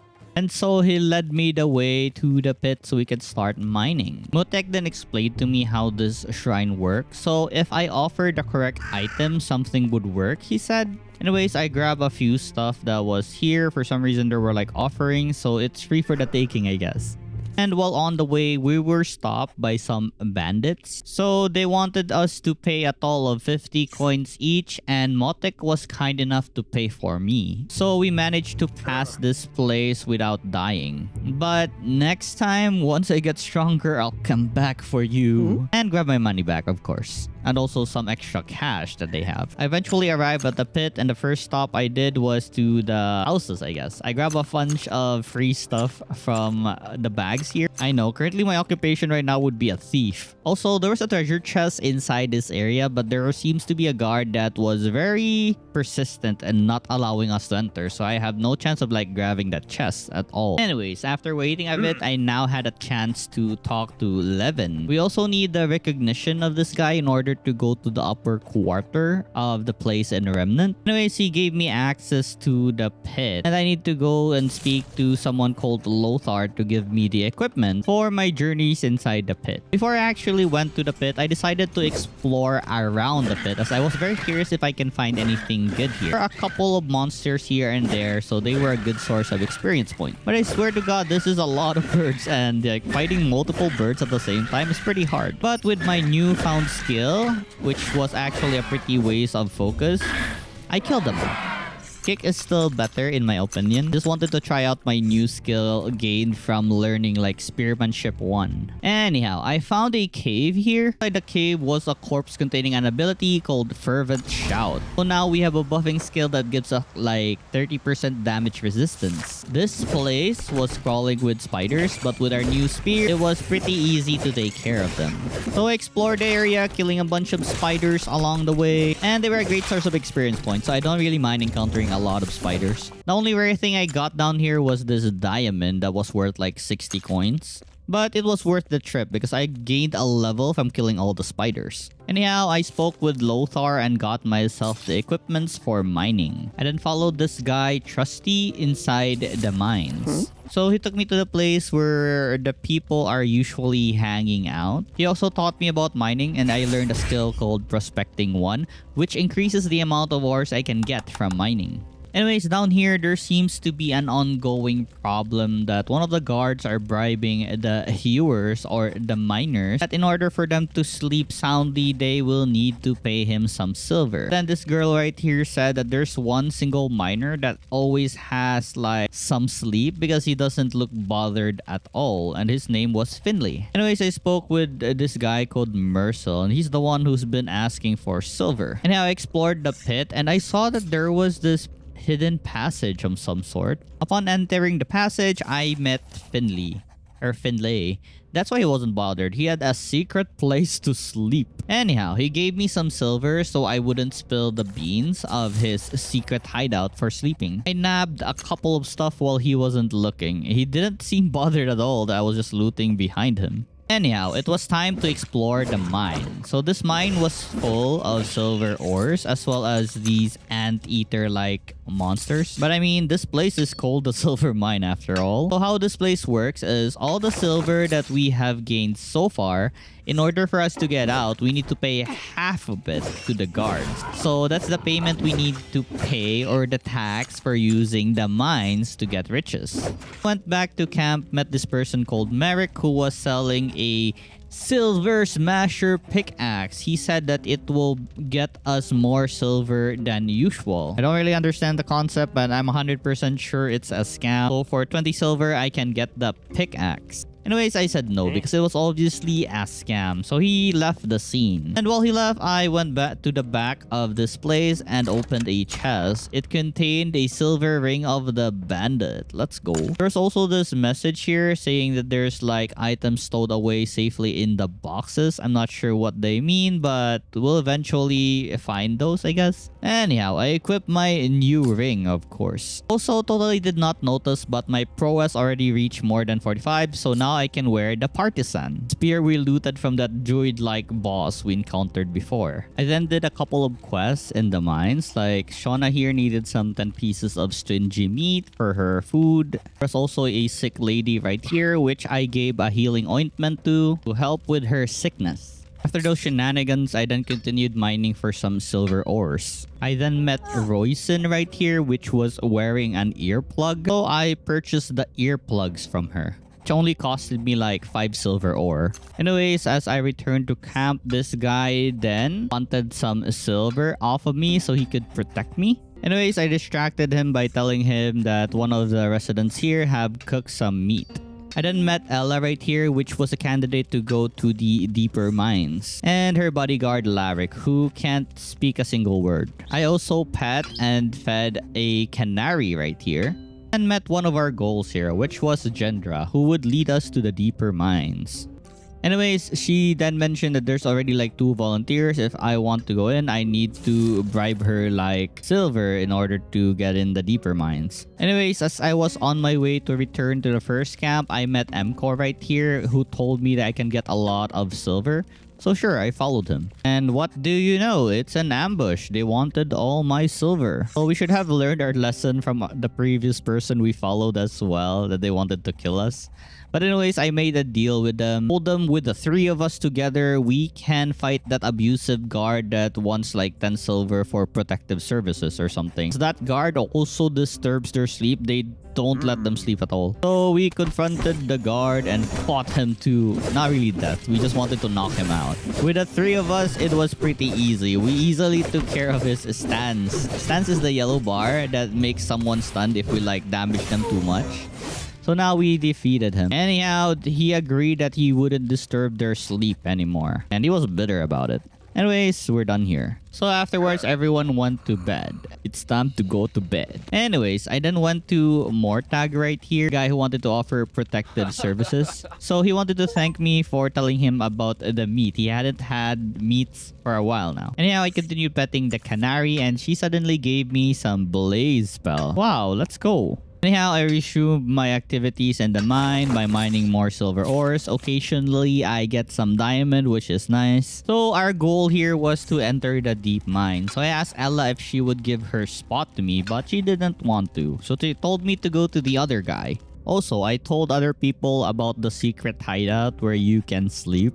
I just want something to happen in the game. Maybe there's like something we can gain from telling people. I then spoke with Almar, the other guy that was supposed to go to the deep mine. So in return for a favor, he will give me his spot. All I basically need to do was tell the guard to leave him alone. And the guard will be no trouble to him at all because we already took care of him. So moving forward, I told Gendra that Almar won't be coming. So now I will take his place to go to the deep mines. Down here, there were a bunch of these anteater creatures. And also, we got a lot of silver ores down here. So I tried the silver smasher and in one use it broke. It's pretty useless. Anyhow, we continued mining down here until everything in the area was exhausted. But Gendra wanted more silver ores as we haven't met the quota yet. So we went deeper in the mine. And not long after, disaster struck and we have no way of going back unless we go deeper and find a way back. As we tried to run the cave-in,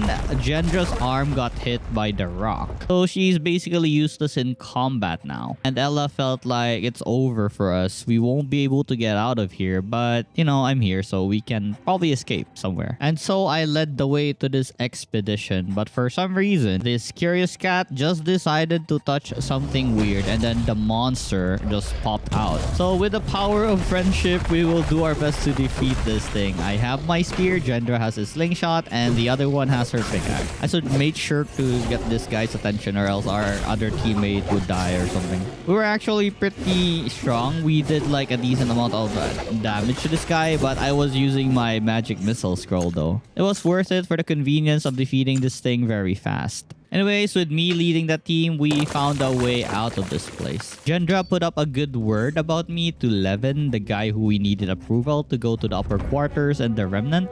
So yeah, all the circumstances lead to this. So now we have completed our quest to have Levin's approval, I guess. Anyways, I continued doing some quests down here before leaving. I even told this guy, oh, that people think that he snorts really bad and he got hurt. And he ran away. Anyways, I went back to the deeper mines because I wanted to loot some more. I found a bunch of corpses here. I then went to Finlay's hideout to see what's going on. And oh my god, it's a party here. Both Andric and the other person that I told about the hideout is here. So Finlay was angry, so now we have to fight. He was honestly not that strong. He only had like the miner pants that Lothar gave us from the start, so I easily took care of him. I then helped him out after beating him up. And this dude is so angry at me. I'm sorry. With nothing else to do in the mine, I then gave the guard half of the silver ores that I've owned and went outside. For my next agenda, more exploration and a bunch of random looting around the area. Also, I found this really weird place with a bunch of these green people again. I was very curious on what I can see here, so I have explored the place and there's this statue in the middle. I then found another one of those stat food called the void plant. So this thing gives like +1 mine. Anyhow, I got through all the ghosts and interacted with this tablet in the middle and grabbed myself the signet stone of the bygones. Next up, I just farm random monsters that I've encountered for some experience points and also their loots. I then found a cave. So there were a bunch of boxes here, nothing really important. From one of the displays here, I did get myself a lyra and a mighty blow ability. As you can see, the lyra is like an instrument where we can use to play music. So I guess it's gonna be useful later on some cases. Mighty blow also looks strong, but the amount of focus that it uses up, it makes me don't want to use these skills. Anyhow, as I explore deeper, it's like paradise here because like I don't know what this place is, but it looks pretty nice. I then found a bunch of spider webs, so I burned it with my torch, and to my surprise, well, of course, a lot of spiders are inside because it's a giant like cave with a lot of spider webs. Anyhow, this place was actually infested with spiders, which means more experience points for us. So with my spear and kiting, I tried to kill them one by one and slowly back away, and with the power of my kick, I easily killed them. Upon exploring outside, I then found myself a treasure map. It says here path to the mine, so I'm not really sure where this thing is, but I'll find it for sure. But instead of finding treasure, I actually found another cave. There was a corpse here with a sword, a bunch of iron, and then these anteaters. And the best find here was the basil root that can increase our strength again. Anyhow, as I went outside, I then fought myself the adult version of the little tree enemies that we fought before. Honestly, this thing is pretty annoying with this like throwing whip attack. So I should be able to dodge it easily if only I don't like face tanking or something. But I just wanted to go ham and like face tank this guy. I almost died in the process though, but next time I'll try to play it safe. Anyhow, remember those two bandits that asked coins from us? So I came back for revenge. And as usual, it's really hard fighting 2-on-1 because, you know, you have to constantly think about who to dodge first. So yeah, I just tried my best to like back away each time, and when I have some openings, I then attack one. I just decided that maybe I can just face tank everything and like start stabbing them to death or something. Using and healing with my potions is really wonderful. I can tank like everything that they throw at me. Anyways, I have defeated the both of them, and I of course did not finish them, but helped them out after the battle. Then followed their tracks on where they came from, and it seems there was a person resting in the tent. Of course, grab all the loot that they had and also read a note. So it seems they were looking for a bear heart and a sludge lotus in order to cure this person. So yeah, I didn't really have the means right now to help this person out, so I just left after a while. I eventually found the place that the treasure chest was pointing me at. And here it was, the treasure chest. And we got a 3 strength accessory. Let's go! I then went ahead and fought a bunch of bandits hiding in the ruins. All I call the people that try to kill me are bandits. So anyways, this guy right here.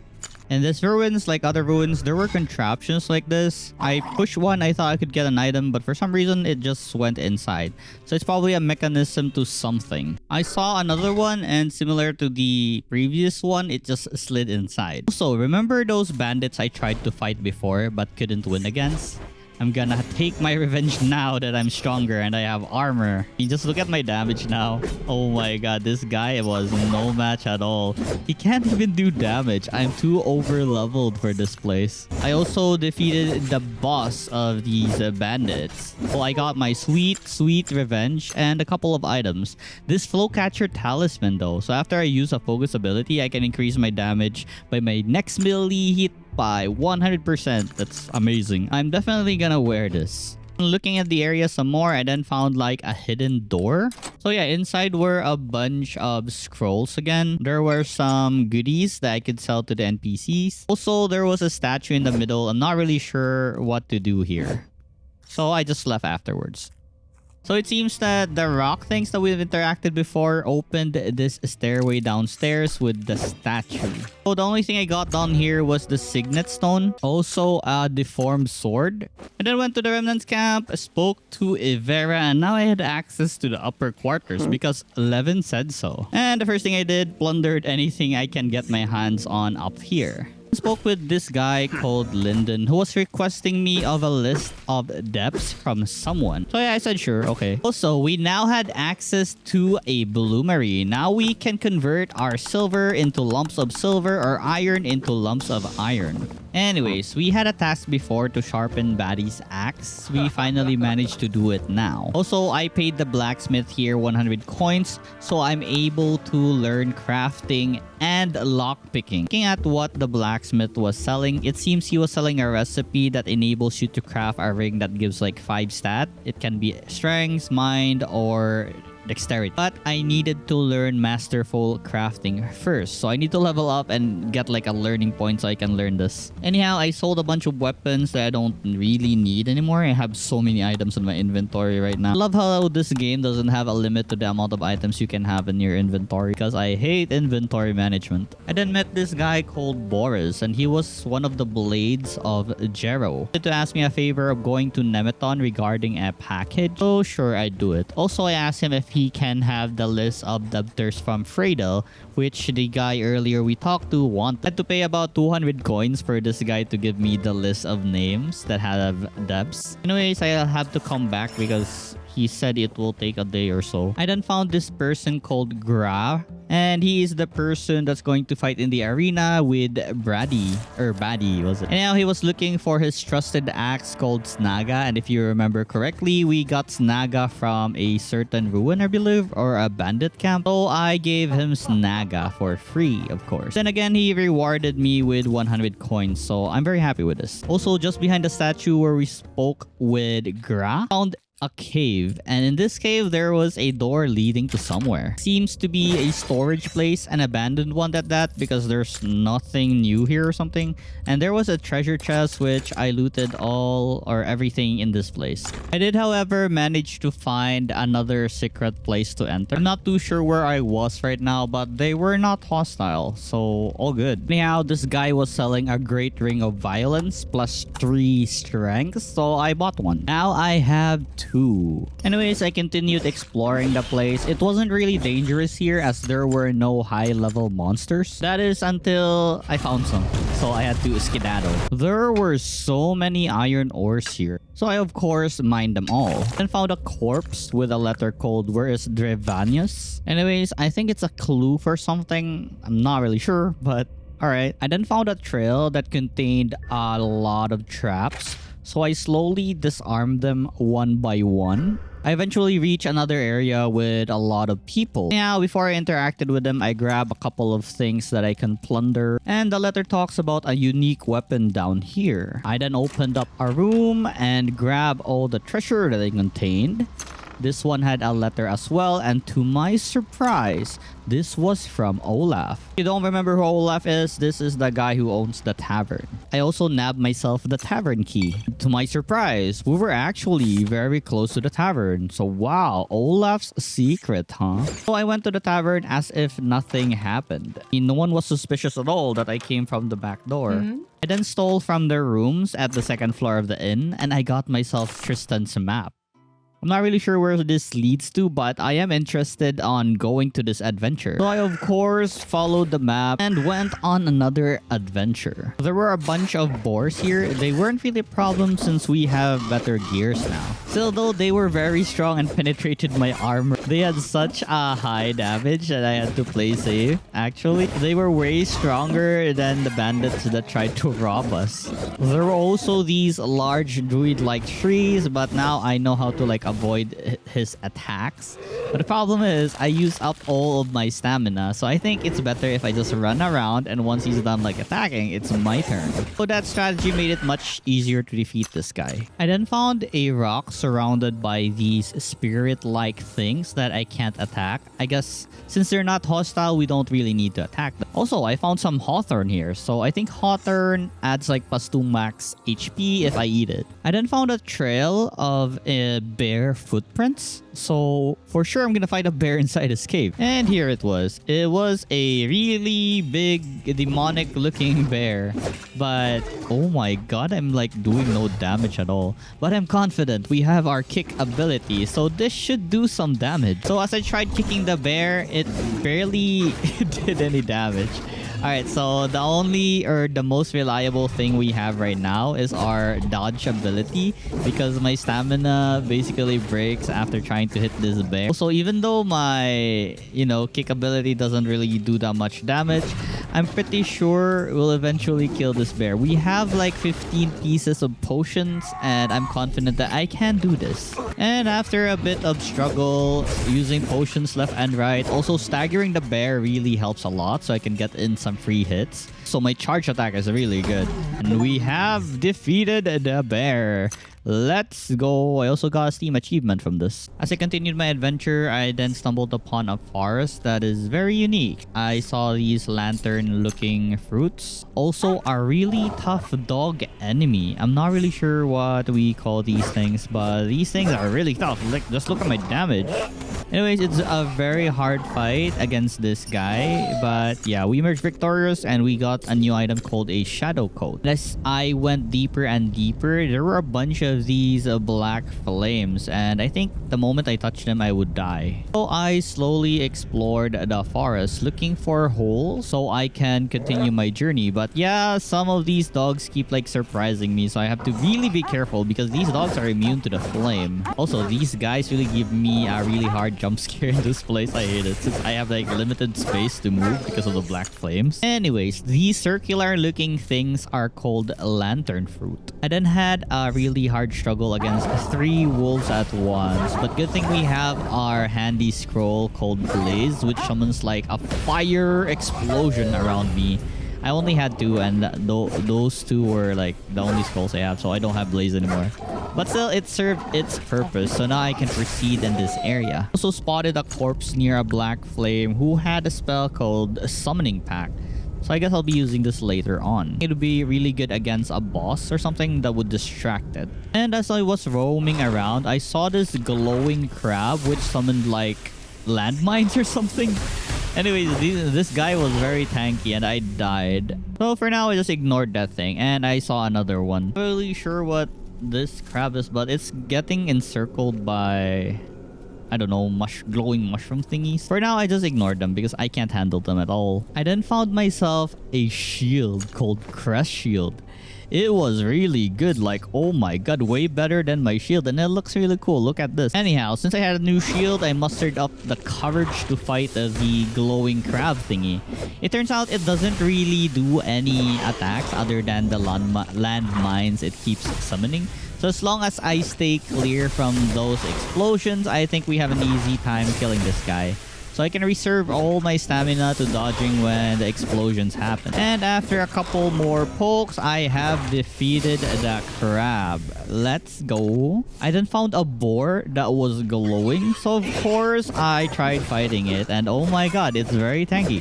So I assume if it hits me, it's gonna be a painful experience. But actually, it wasn't. Maybe because it's the boost of our shield that makes me tanky now. Anyhow, I defeated the boar and got myself a luminous skin. I continued on and then I saw a wolf trying to eat a baby boar. So I of course helped the boar with all I had. And after defeating the wolf, I then interacted with the baby boar. And this little guy seems to like me because I saved its life, or maybe I'm destined for something bigger and it knows. Still don't know, but yeah. Anyhow, the boar then ran away, I guess. So I followed it. And here I saw a person from the forest. She's calling the boar little K, so let's call her K. So this person's name is Berka and the place we're at is called the Forest Primeval. She said I should follow her towards their village, and looking at the map, I guess the village was the goal.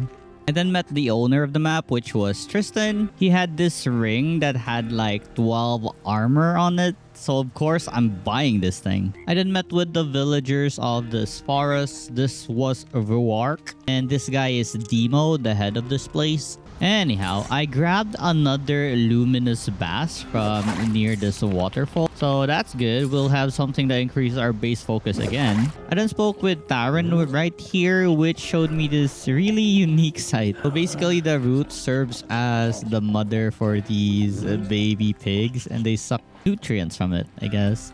Anyways, I explored the place, grabbed what I could grab. There were actually a bunch of items here, free for the taking. There were treasure chests unguarded, so I was free to like loot this thing. Found myself a new recipe for a potion using shade shroom and cavern mushrooms. Anyways, I asked Demo to teach me how to focus my thoughts, but he doesn't want to teach me because I need to know what the virtues of this place are before he would teach me the teachings to focus one's mind. I finished a certain quest which I had to feed like 4 pigs, and now we're on our way to release them to the wilds because they're now ready and finally grown. All the pigs said goodbye to their very loving father figure at the moment. Anyhow, he told me that compassion is one of their virtues. So at least we know one now. For now, I explored the forest because I was very curious if I can loot anything here. I know we've recently released the baby boars, but yeah, these giant boars were aggressive, so I have no choice but to fight them. Also, if you notice, I have a new skill. I'm not really sure if it's new, but I don't think I've ever shown you this, but it's called charge. So with a few amount of focus, I can do a charge attack. It deals a lot of stance damage and damage, so it's really great. I then found a corpse with an epic axe called the battle axe. I of course want to wear this because it's epic and it has really high damage. I tried it out against this shadow dog. I call it a shadow dog because it drops like the shadow fur or something. Anyways, the damage is pretty good, but I feel so vulnerable without my shield. So this is actually not gonna work out for me. And while exploring some more in the forest, I then saw another bear. I knew was gonna be a hard fight because I swear to God, I hate bears. They make me use so much of my potions. So as usual, I just try to dodge most of its attack. Now that I don't have a shield because I'm using the battle axe, I'm more prone to dying because, you know, less defense. So I reverted back to my spear and shield, which I feel much safer, but well, I don't feel safe right now because I'm very low health. And after a bit of struggle, and it really took a while, I finally defeated the bear. So let's go.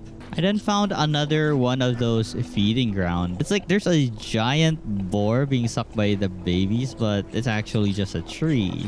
I continued killing off all the monsters that I can see in this forest. So they were a really great source of experience points. Like one monster is equivalent to more than 100 experience. Also, I found another cave here. Exit of the cave led me to somewhere, I think close to the tavern.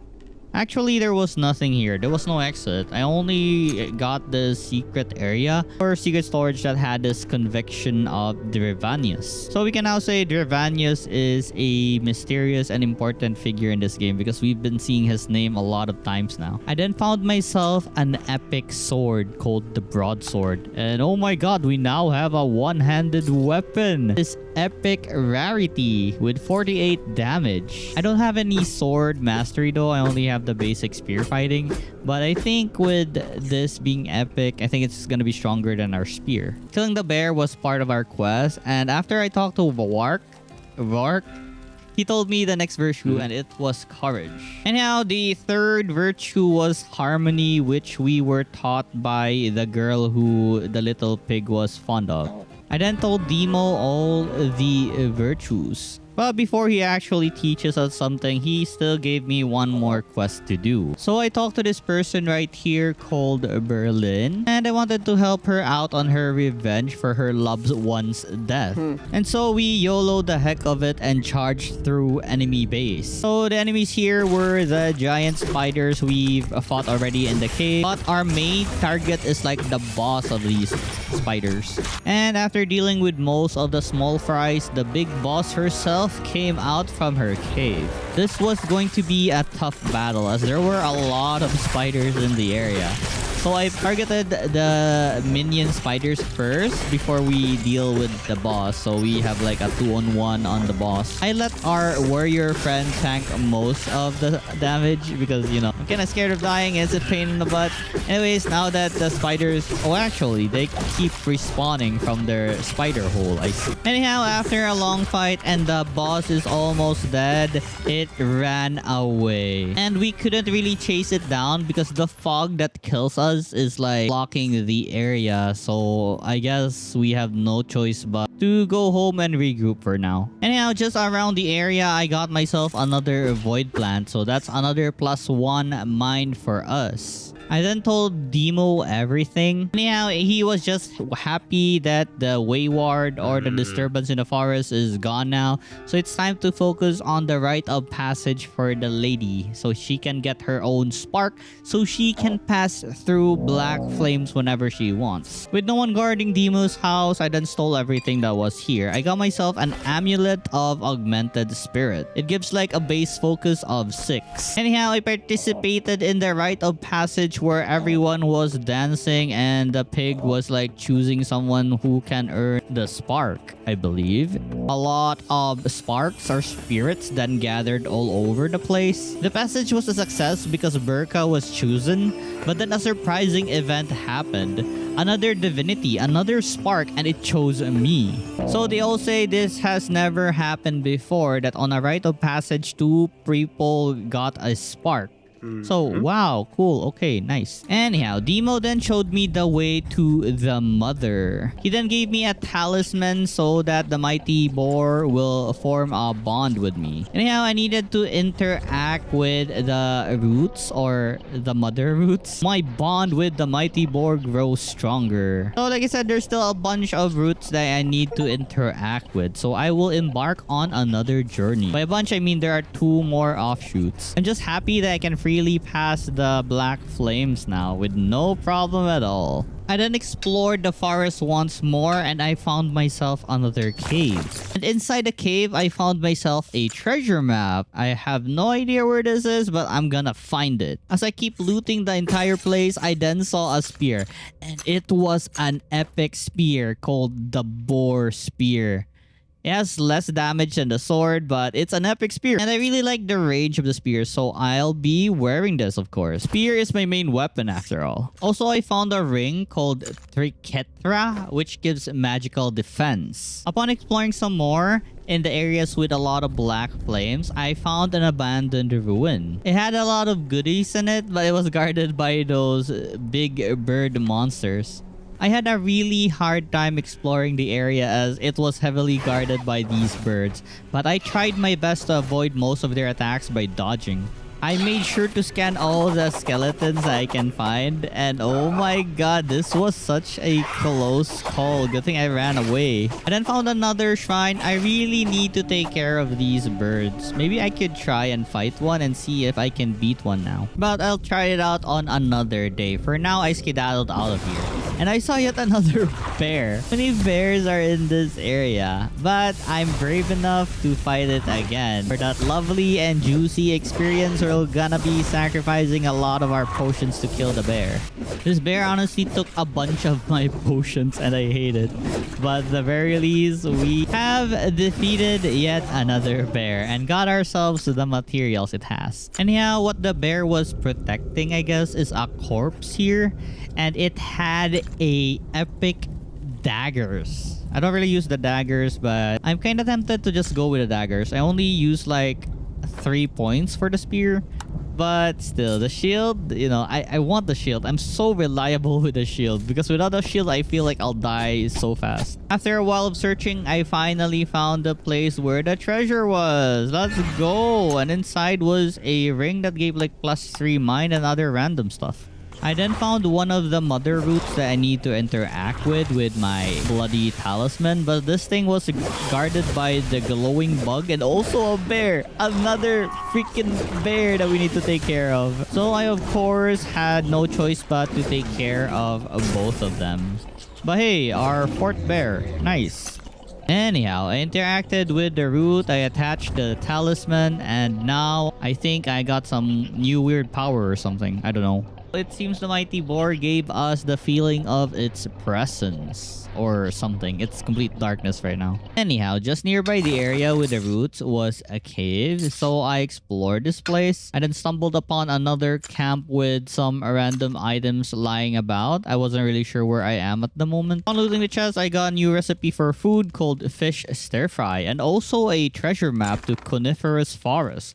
I have no idea where this was, but I'll find it eventually. Seems upon then going outside the cave, I was at the camp of Pywin.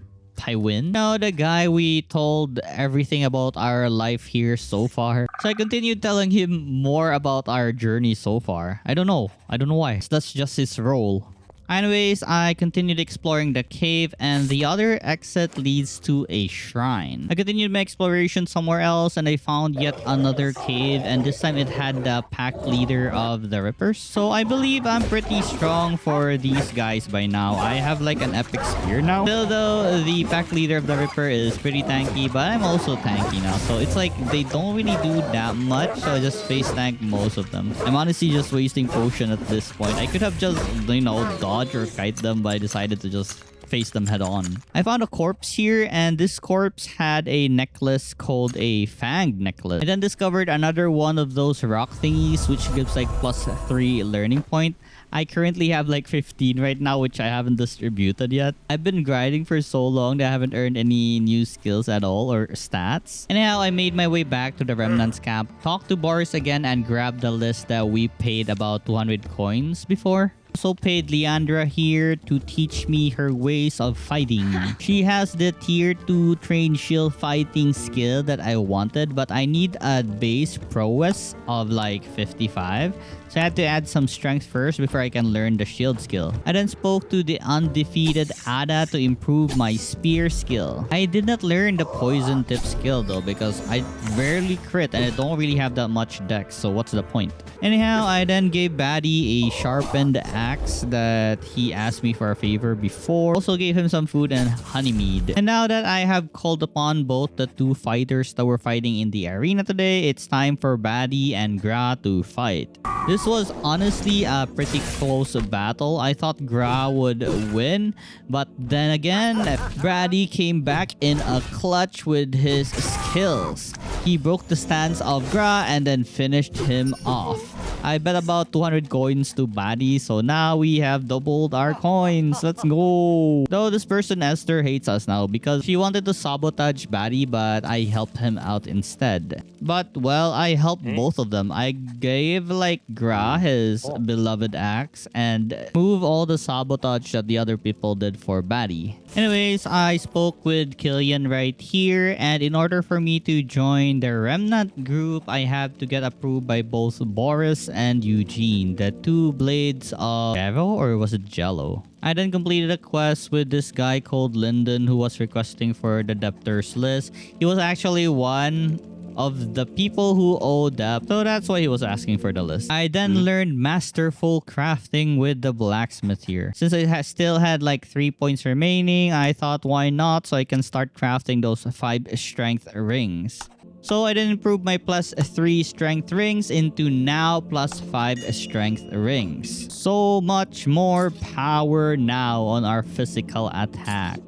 74% increased damage in total. I then had a match with this guy called Farlan, so he would approve of me because all I needed was his approval for Eugene to actually accept me as a remnant, I guess. Honestly, this guy was really strong, so I had a hard time fighting him. I did not manage to beat him. As you can see, his damage is so high, my damage is so cute. He just has better gears than me. Look at his shield and look at his sword. It looks way better. Also, the armor, it's metal. Anyways, after the fight, I then spoke with Eugene and now he said that he will vouch for me. So the only person we need to get approval now is Boris right here. I then went back exploring and went back to the previous shrine that I have already saw. So this is the shrine of Terra. And on this shrine, I placed down a Lyra, which then worked out, and now the shrine is lighting up. So let's just say it activated because of the Lyra. I then decided to go back to the mining area. I still haven't located where Jero is. So looking for Jero is one of my goals because I haven't finished all the quests at the woodcutters area. I still need to look for their friend called Jero. As I arrive in the mines, I then have a fight with the guy who sold me the Silver Smasher pickaxe, which broke after one use. I obviously easily took care of him as he was was naked, I guess, with no armor around him. And after a while of looking, I finally found Jero. So his original name is Jero, but people now call him Oaf because they say he's a big oaf. Anyways, this guy has a dream of opening his own tavern. That's why he's in the pit mining silver ore. Doesn't really have any plans of going back to the woodcutters for now, as he has a goal in life. So now that I know about Jero's situation, I then went out of the mines. Also, remember that druid-like boss that we stole items from? I wanted to try and see if I can beat it. So I did my best and fought this guy, but oh my god, the amount of things that he threw in my face, I was having a hard time keeping up with his DPS. But our Dark Brew, I think, will help us on recovering our health while fighting this guy. But my main problem really is the sucky spell that he does that really deals like so much DPS to my face. So I gave up on this fight for now and just skedaddled out of here. Instead, I then tried and fought the bird-like monster. I wanted to see if I can defeat them so I can start exploring the ruins that I couldn't before because these things were guarding them heavily. So it seems this is pretty doable. I can tank some of their hits and I can stagger and deal a lot of damage to them. So I am very hopeful. And now we have defeated one of the birds, so we can start exploring the ruins now. So just around the place where we have defeated the bird, there was actually a hidden tunnel underground which required a lockpick. There wasn't really anything rare down here, just a letter that says that the monolith emits magical power that can dispel the fog. That's a pretty good information. I'm not sure what we're gonna use that information for, but it's good to know. Now that we had a bear heart, I then returned to the bandits we have defeated before, which had a friend or family member that was sick. So I told them that I got the stuff that they were looking for. The guy then made the potion out of the materials that I provided him, and it was working. So they thanked me for saving their sister's life. Gave me a really good talisman called the Wind Talisman. Thing was nice because if you successfully dodge an attack, your next attack inflicts 50% more damage. That's amazing. Anyways, I continued exploring the unexplored areas to see if I can get anything good. I've been having an easy time defeating the grown-up trees now. I guess I got really strong already. I then went to the woodcutter's camp, told Agilo about Oaf or Gero that he's doing well and he's just mining for money so he can start his own tavern. I then went back to the place with a lot of those weird statues, which I couldn't proceed any further because there were a bunch of the bird monsters. But now that we tested out that we can defeat these things, it's time to beat them up and then explore the area. There's this one skill that the birds do that makes me really scared. It's the spinning attack. So like, imagine if all the feathers were to go through me instead of like randomly flying everywhere, then that would be really hard and troublesome. Anyhow, as long as I just put my shield up, I think I'll be safe from the spinning attack if I keep my distance as well. It took a while before I cleared up the entire area. There were actually a lot of birds here. I guess this place was really important. Anyhow, after locating a certain mechanism, the statue then moved and revealed a stair. There were a bunch of random stuff down here that I did not understand at all and how to make them work. There was also this door which I can't open because I needed a key. Also found myself a coffin containing a bunch of items. I got myself an ancient headdress. Honestly, it looks like a crown. I look like a king now. Alright, so the next plan now was to go to Nemeton. I need to retrieve a certain package so that I can get the approval of Boris. I got sidetracked again though because I found yet another cave. So in this cave, there were a bunch of boars guarding a bone-like thingy. But I easily took care of them as I was pretty high level now. So the bone that they were guarding was a boar skull, which is an accessory that reduces the stamina consumed on heavy attack. I then tried fighting the druid-like creature again, thinking I might be able to stand a chance now. But yeah, he has this certain skill that was very annoying that I just can't, you know, ignore, and he also deals so much damage. And so I gave up of the idea on killing that guy for now, but instead continued my exploration on undiscovered ruins.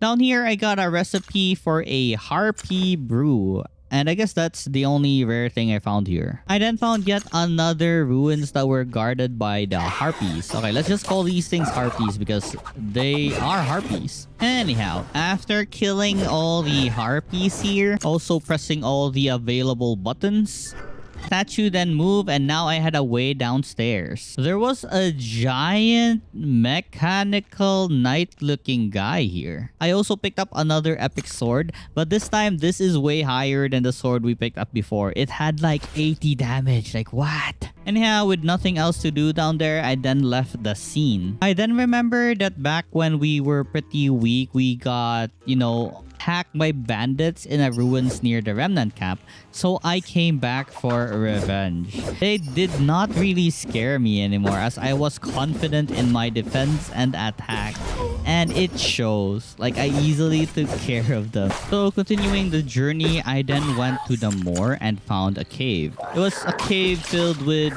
frog monsters, but we're pretty strong to handle these guys already. There was a corpse here containing the horn of the hunter, which increases our quiver capacity by 1. I then spoke to Jesco here at the moor and bought his mandragora and mirror for sale. I needed the mirror for a shrine. As for the mandragora, I just wanted to mix this with some random rare ingredients so we can get an elixir of strength. I also met with the one right here.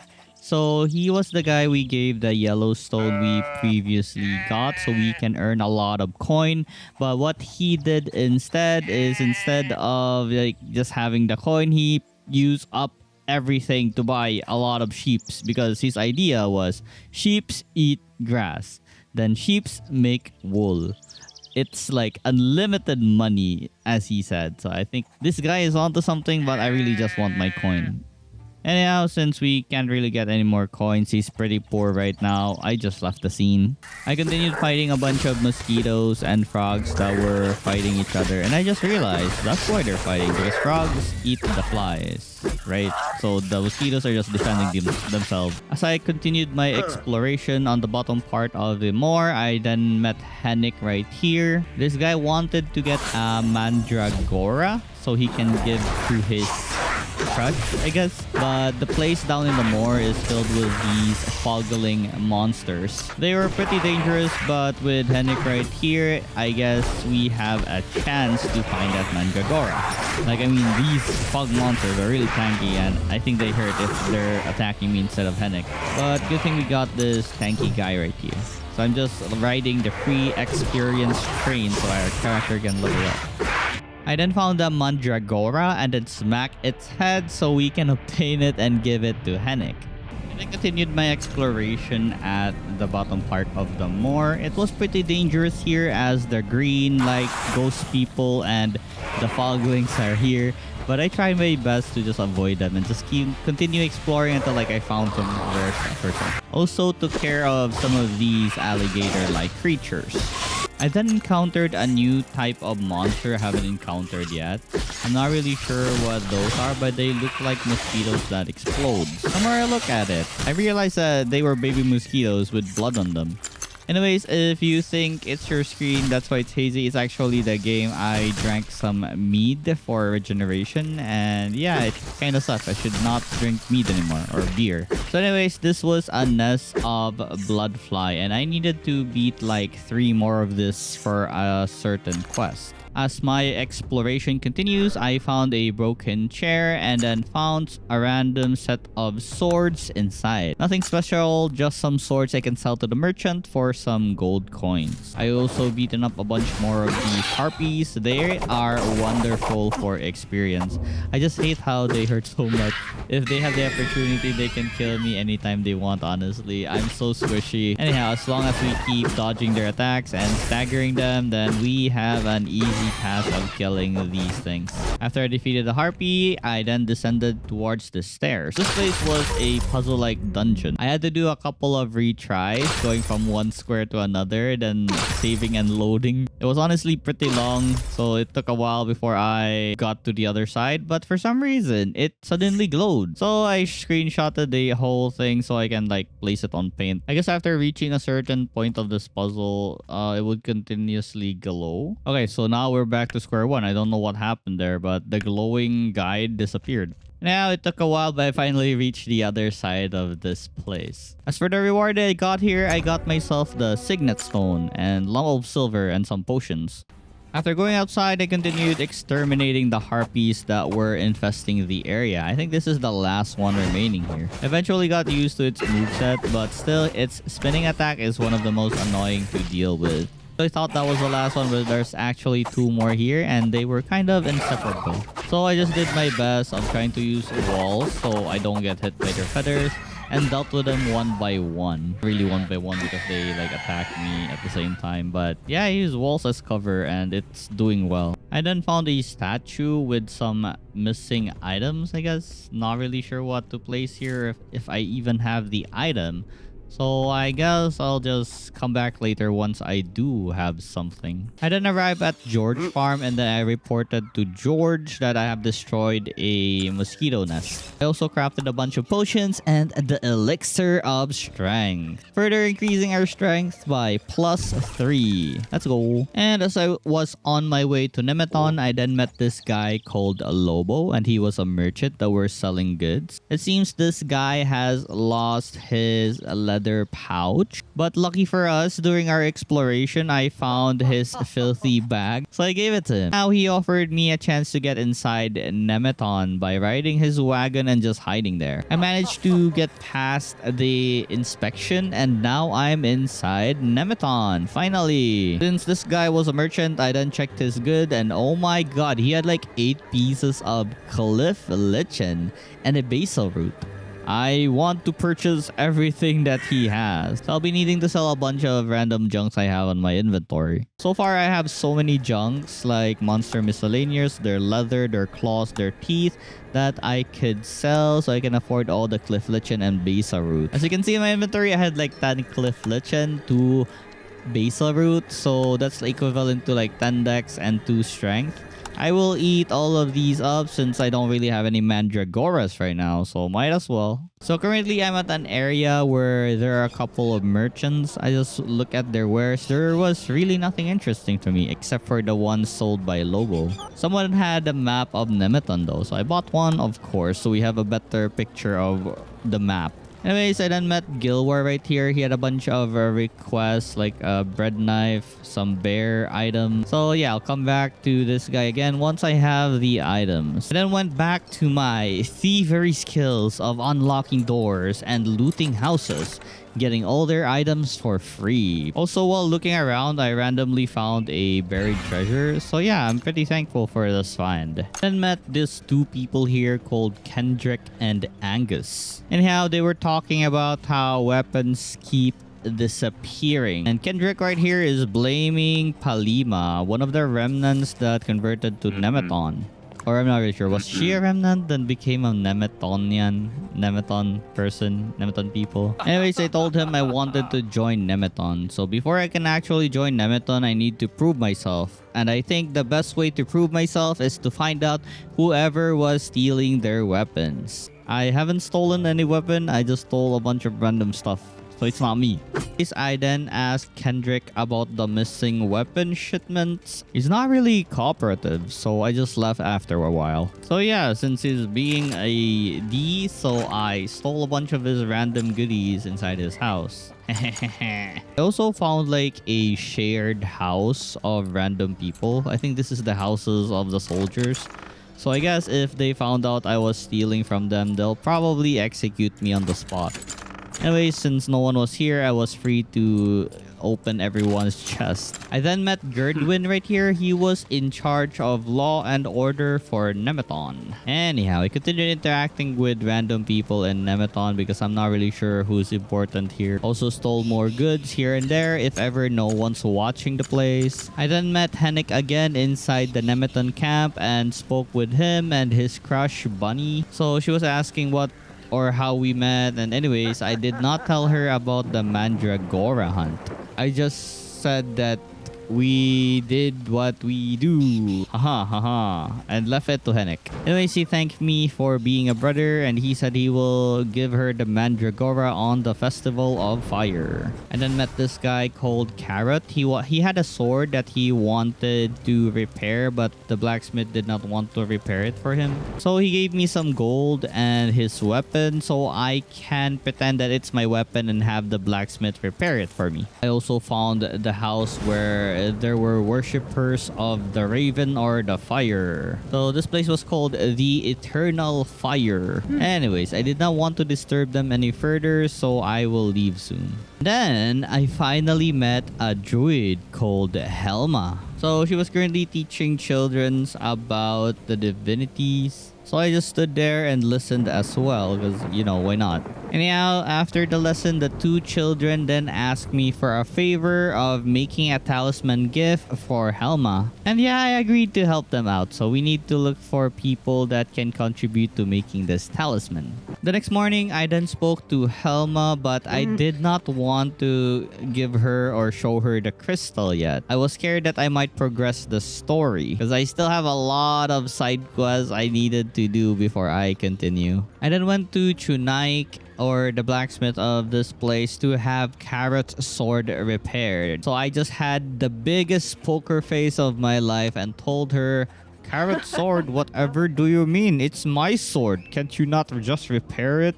So yeah, she just repaired it. But someone noticed that it was Carrot's sword, and this guy was Gradan. But whatever, I don't think he will snitch on us. Anyhow, I then returned Carrot his sword and got myself some experience points. Also, I was able to learn some shield skill from Carrot. So now with this trained shield fighting tier 2, when we perfect block something, they will get stunned for 1 second. I then talked to Humbert right here. The children said he could help in making the talisman. So yeah, I told him that it is for Helma and he did not think twice of helping me out. Then going back to our main agenda, I then continued investigating people and asking them about the weapon thingy. Do they have any clue in whoever stole it? And there was this really suspicious guy, and well, I can't really proceed any further, so I did not ask further and just looted whatever I can in this area and will leave afterwards. Also, as I was looking around, I was surprised to see that there was a ram here, very out of place. Hey, cute little fella. I then met with Asmus and we talked about how his package was stolen.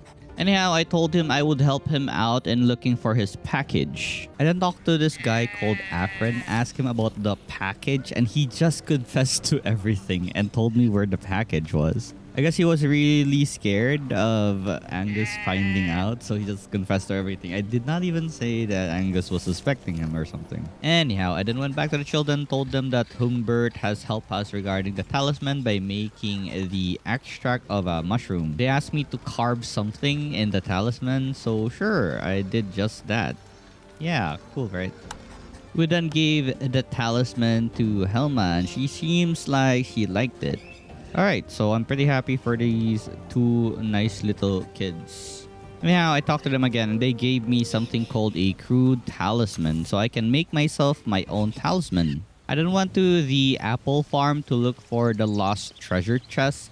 He said it was near a stack of log, but I tried looking everywhere and I couldn't find a freaking stack of log. Well, I spoke too soon and finally found it, I believe. And no, it's not actually. I was wrong. Where is it? I eventually spotted it after carefully looking at areas I've already been like 2 to 5 times. So now we got the stolen package. So I went to George Farm to fetch Mook. So Mook and Rura are now reunited, and now Rura will help us regarding our problem with the talisman. We were lacking the necklace for it.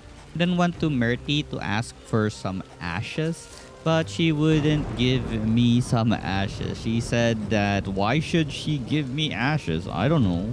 I need to figure this out. I then continued my investigation regarding the missing weapons case. So I told Paulina that Kendrick was suspecting her, but she told me to speak with Fia to get to the bottom of this by checking the warehouse of if ever the weapons got shipped. So I then talked to Fia, but she was so busy she didn't have a time to spare with me to check out regarding if the cargo was delivered or not. So yeah, I just left. I need to have someone's help to convince this person. Anyhow, I got sidetracked and went back to the stolen package quest. So Afrin and Asmus met each other. It seems there was a misunderstanding. Anyways, regarding the stolen package, it has been resolved.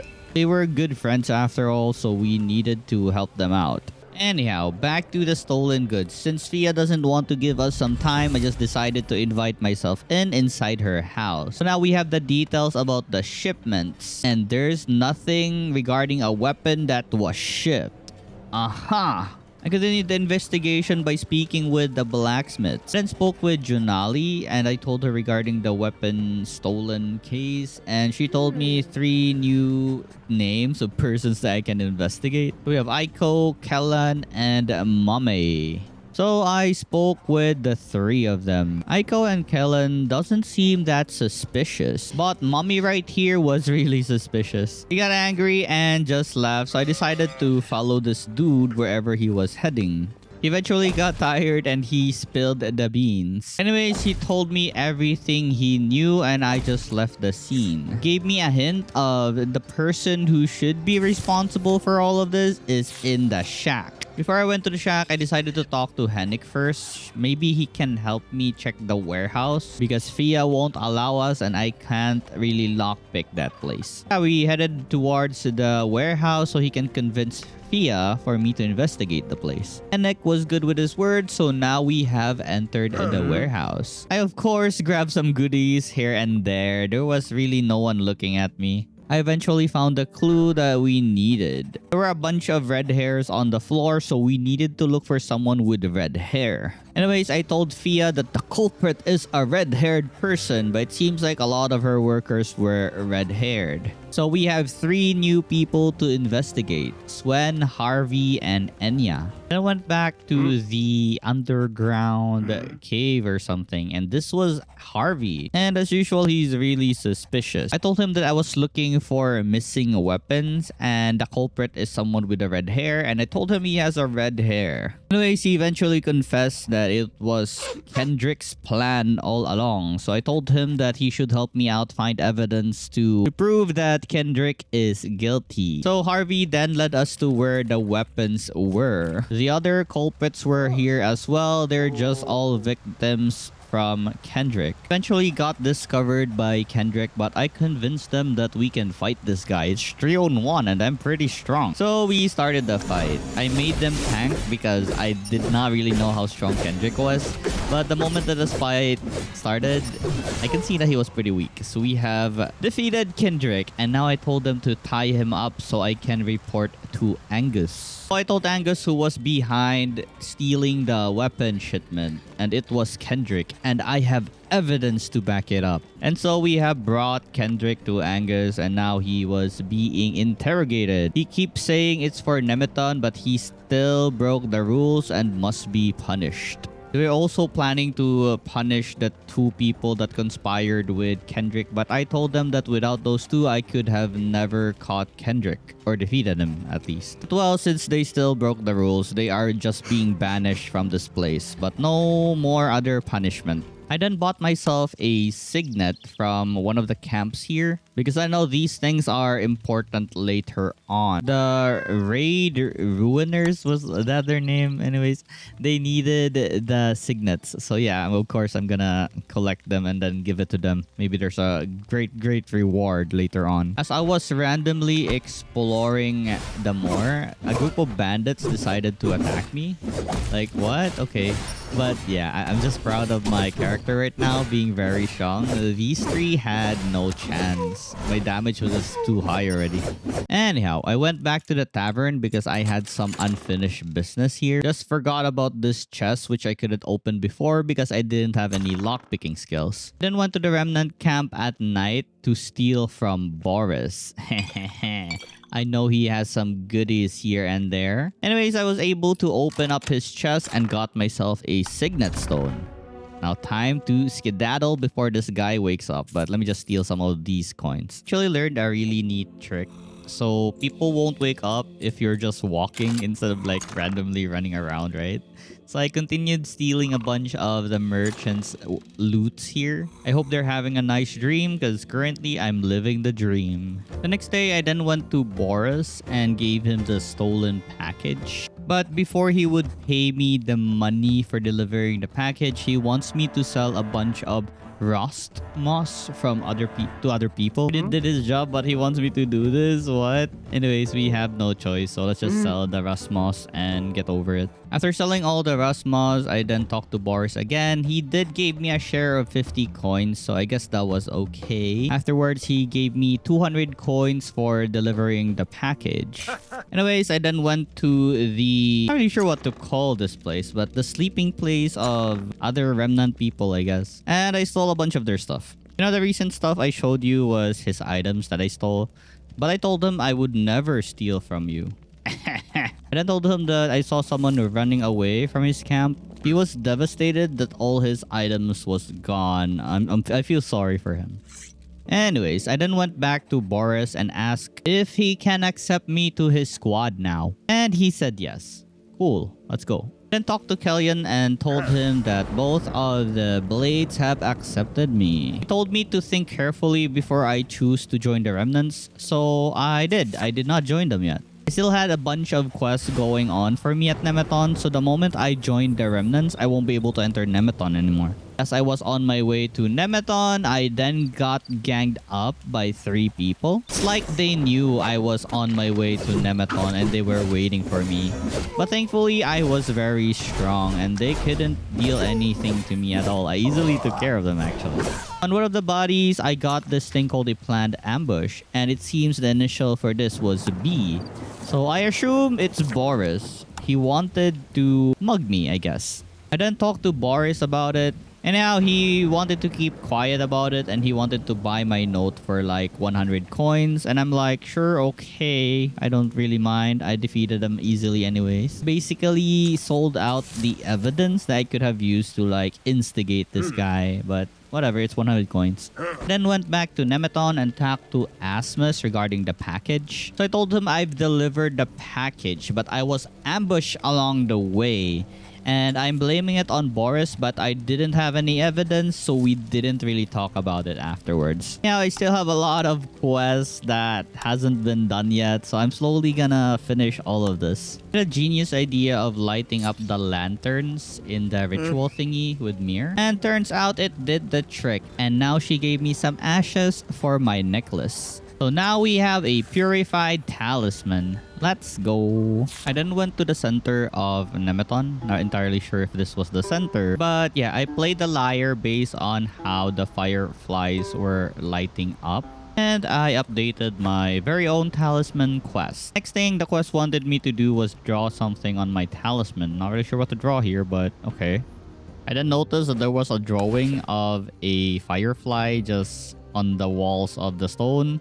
So I tried my best to make some pixel art. I just followed how it looks like and it works. Wow, let's go. I now have an adorned talisman. Anyhow, it was time to explore the moor again and look for all the bloodfly nests. So here we found 1. So I guess 2 more to go. I really hate these water monsters which sucks your HP whenever you're in water. So they're pretty annoying, I swear to God. So I have to like run away every time I see them. Just when I realized that I can actually just kill them. I never knew, not until someone from Twitch chat told me that I could. So yay, no more pesky water monster thingy. I don't know how to call them. And now as I ventured towards more, I continued killing these things because they're annoying as heck. I then found another one of the nests. So this is 2 out of 3. I keep forgetting to hit it though. So the baby mosquitoes keep spawning. I should really just jump inside and like break the nest or something. I then found another mandragora, and with this we can now make another elixir. Let's go. I then found a circle that would power up my talisman. So the thing about this talisman that we're making is that once we complete this, It is a legendary talisman that would grant us +5 in all stats, which is mind, strength, and dexterity. It's a pretty overpowered talisman, and yeah, it takes a while before we can complete this. As I continued exploring the more, I then stumbled upon a really weird area that looked like it had blood veins on them. I'm not sure. But anyways, there were these really scary looking creatures that I had to back away because I don't know if they were dangerous or not. I mean, I can deal with them, but they don't really give any experience, so what's the point? There were so many random things down here. I just ignored most of the monsters that tried to kill me. Everything is so new down here, but at the same time, I don't really know if I should be here yet, so I should just run away for now. I then found a dead body in the moor. I'm not really sure who this was or why this guy is dead. But there was a letter here. It says, Paulina, you still owe me a favor and now I'm collecting on it. All I want is to sell the goods. Then we'll be on our way again. With this, we're even. There may be a conspiracy going on, but I have no idea. Anyways, okay, cool. Found a cave. Inside this cave, it looks like someone used to live here. But when I say used to, because it's covered with spider webs and rats, so I assume there's no one here anymore.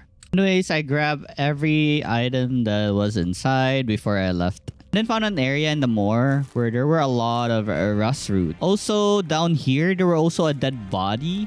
So I, of course, looted everything he had because he's already dead. Alright. Actually, an owner of this place called Ida. So she saw me here. So yeah, if she wanted to fight, I will fight her. I feel pretty strong. So I continued looting the rust roots. Eventually, she found out that I was looting most of the rust root here, so I fought her, and I won, of course. Afterwards, it's finally time to visit the leader of Nemeton, Mulvina. Anyways, I told her that I wanted to join Nemeton. And after swearing my loyalty, I am now part of Nemeton. The armor, I'm going for light, I guess. Wanted the benefit of a lower stamina consumption. I also thought of going heavy armor, so I have a lot of armor. But yeah, the light armor won over me. For some reason, after I finished this quest, I entered chapter 3. I never even entered chapter 2. I don't know what happened. So this is the Nemeton light armor. It has a lot of armor and magic resistance compared to my previous one. And also it reduces the stamina consumption by 50%. So before I went on my way, I of course stolen a bunch of goodies inside the houses. Then found a cave at the center of Nemeton. There were a bunch of things inside here, more like just mushrooms. But yeah, it seems the druid of this village live here. And since he did not notice me, I just looted or stole a bunch of stuff in the table. Anyhow, this guy was called Leo, and he's one of the druid of the village. And we can buy and learn things from him, like spells. There were a bunch of artifacts here. Here, it's the artifact that's holding the spirit of the raven. After all those shenanigans, I continued exploring the moor, and oh my god, the armor is amazing. Did you see the damage of that mosquito? It's like it didn't do anything at all. Let's try out the frogs and see if they can even do... They still do damage, but it's so small. Okay, this armor is really good. I then found the last blood fly nest and I broke it. And with this, we have finished our quest. To my surprise though, just besides the nest I recently destroyed was another nest. So of course, I will take care of it as well. I then found another cave. Let's go. And from the looks of inside this cave, there should be humans here. And I was right. And as I approached them, they were hostile. So I guess it's time to fight. Not really that strong though. Look at the damage on my spear. Yeah, these guys were no match at all. And stumbled upon a door that I couldn't open, so I went to the other way for now. I continued fighting a bunch more of these human enemies. Not really sure what to call them. I guess bandits? I don't know. I guess let's just call them the enemies. Eventually defeated their boss, got myself a key and a strange relic. Anyhow, after that cave, I continued exploring the moor and found myself another of the void plants. So found another cave just nearby. And I can see that inside this cave were a bunch of those giant rock monsters. So of course, I'm gonna fight these things.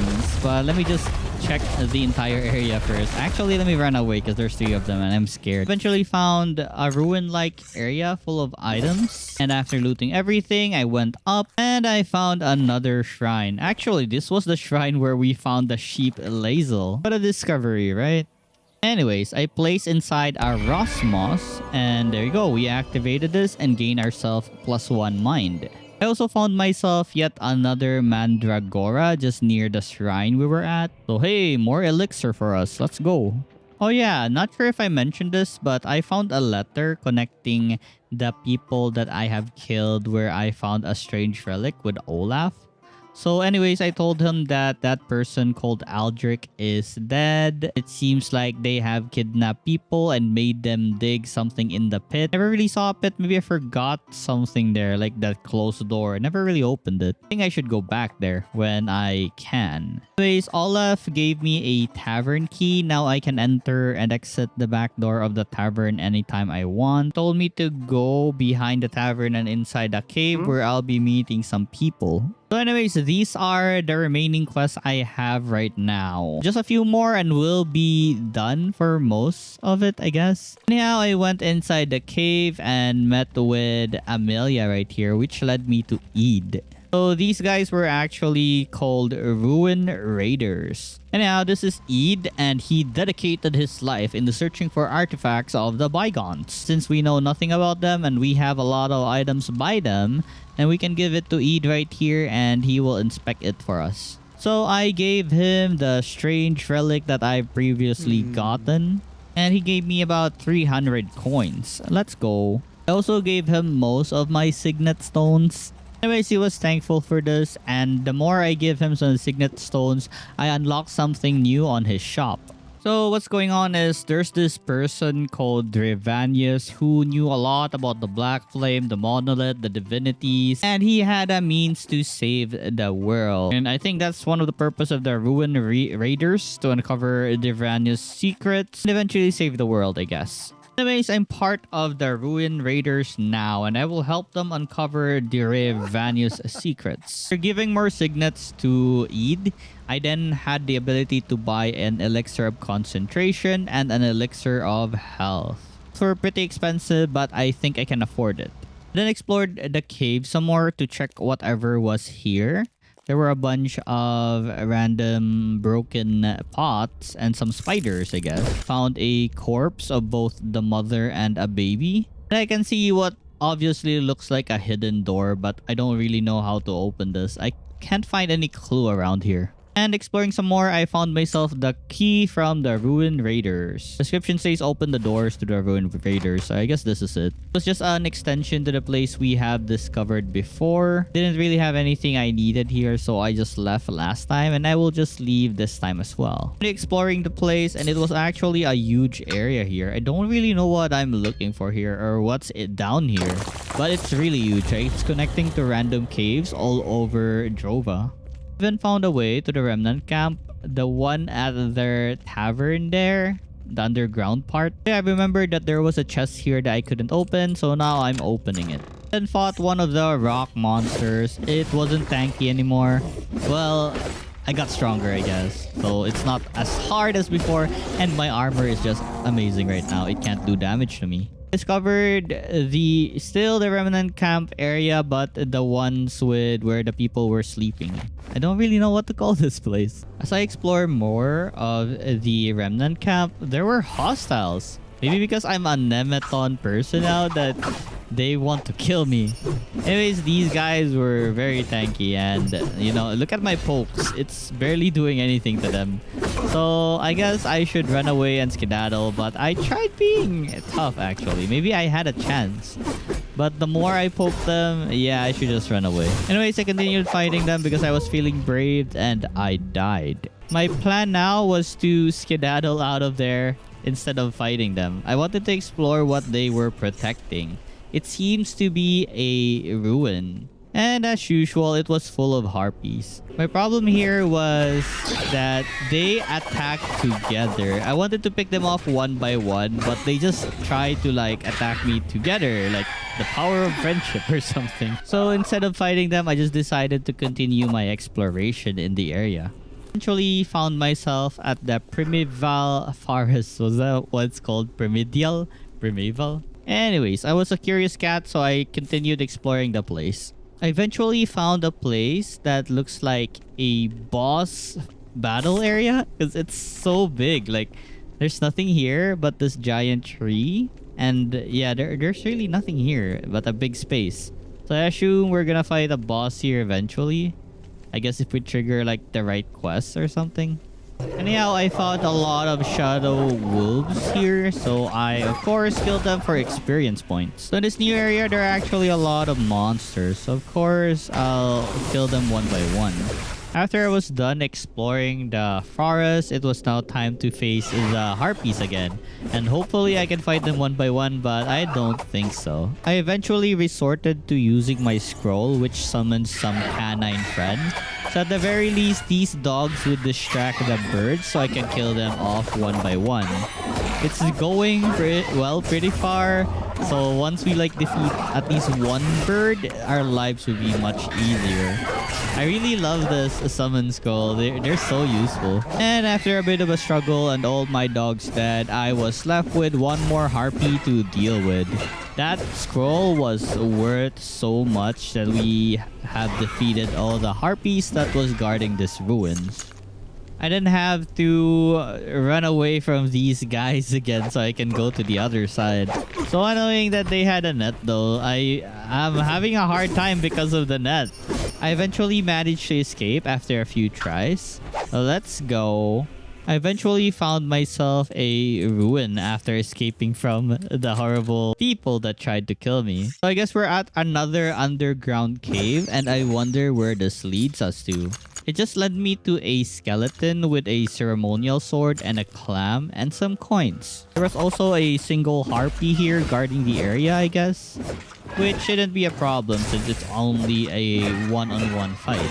I then went back underground and fought another one of the rock monsters. Yeah, as you can tell, I don't really feel scared anymore against this guy. It doesn't do as much damage as before, and also it's pretty squishy now. I then went to an area with a giant worm. Now this thing is pretty tanky. So this would take a while for me to like kill, but I still did my best. I just kept poking the ground because even if it's burrowed on the ground, for some reason my damage... I still do damage even if I hit like his trail of dirt. I guess that's good. Anyways, this guy deals so much damage and I really need to be careful against this. I can't risk dying just by saving up my potion, so I'll continuously try to like avoid if I can or shield up if I can. Anyways, after healing up and poking this thing, we're very close to defeating it. So just a few more poke and it should die. And with this last strike, it had fallen. It seems to be guarding a skeleton which contained a fiery shout and diamond. I continued exploring around the area we've recently been and there were more harpies here. So that would mean they should be guarding something important, right? Because there's a harpy here, of course. But looking around, there was nothing. I don't even know what it was guarding. Not sure if you guys remember this guy, but he was the one who tried to mug us before. But haha, I'm very strong now.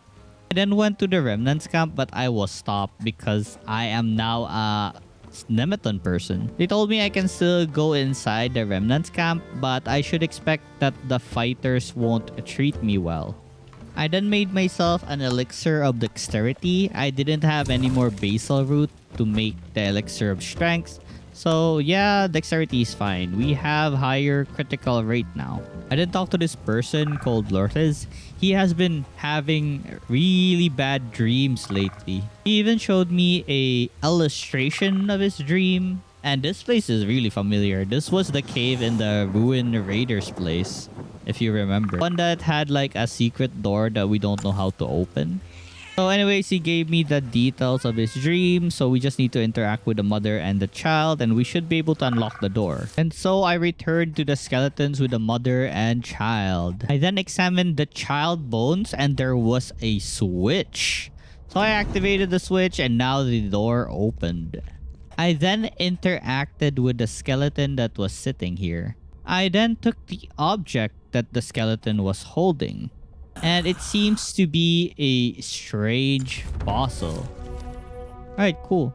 I then went to a camp just near the tavern and learned about poison tip, a spear skill. Now whenever I hit a critical hit, it would poison the target. Anyhow, I then talked to Lourdes. I told him that I found a fossil, and then he had another dream about a dark and cold place with Spectre. And yeah, this place looks very familiar. So it's this starting village that we came from when we just started to land or got teleported to Drova. For now, I continued exploring in the moor. I was looking for a missing person. I have a quest called Missing, but I really could not find wherever the heck this person was. I almost explored like the entirety of the moor. I also tried fighting a bunch of these foglings as they were a really good experience. I think it's 100 per monster, or 120 actually. Eventually found an area in the moor where there were these druid-like creatures. And yeah, they weren't hostile at all. I then found a dead body with an epic accessory called Shaft of Pure Rage. For each 10% lost health, I gain 5% damage. Continued looking around the moor for that missing quest. I'm actually pretty dumb because the missing quest was just here where we have defeated like a bunch of bandits where we got the strange relic. It was the door that I have forgotten on the bottom part of this map. So this door right here, I just forgotten to explore this place.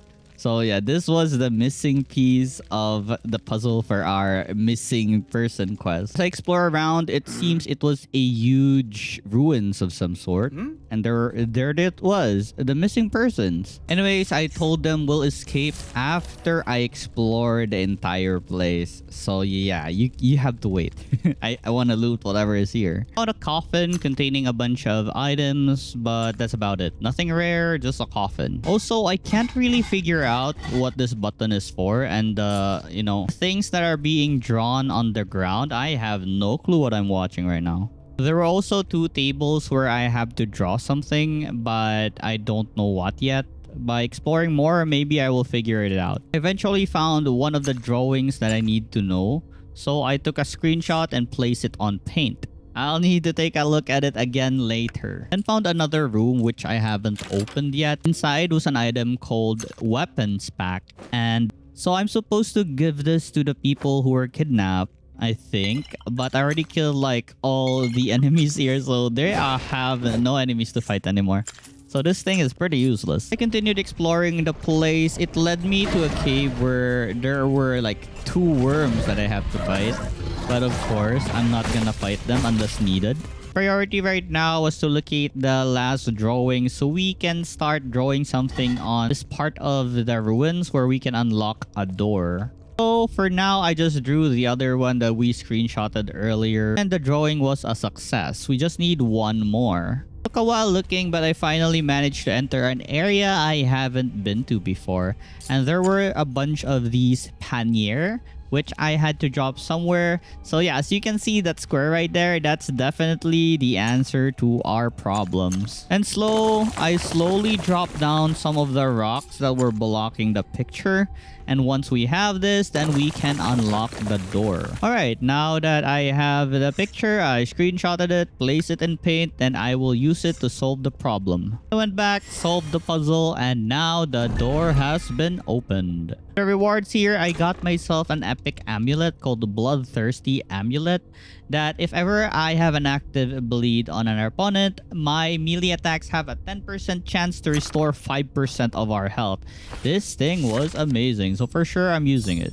Now that we're done with our shenanigans in the ruins, I then told everyone that it's time to leave this place. To battle, they said, but there's no more enemy. Alright, cool. Anyhow, once we were out of the pit, everyone was thankful of me, and I'm happy for them that they have their freedom now. And also, we have completed our quest called Missing. So we have just a few more quests remaining. Dreams of the World, Secret of Dreams, My Very Own Talisman, and other quests. Now I went back to places which puzzles I haven't solved yet.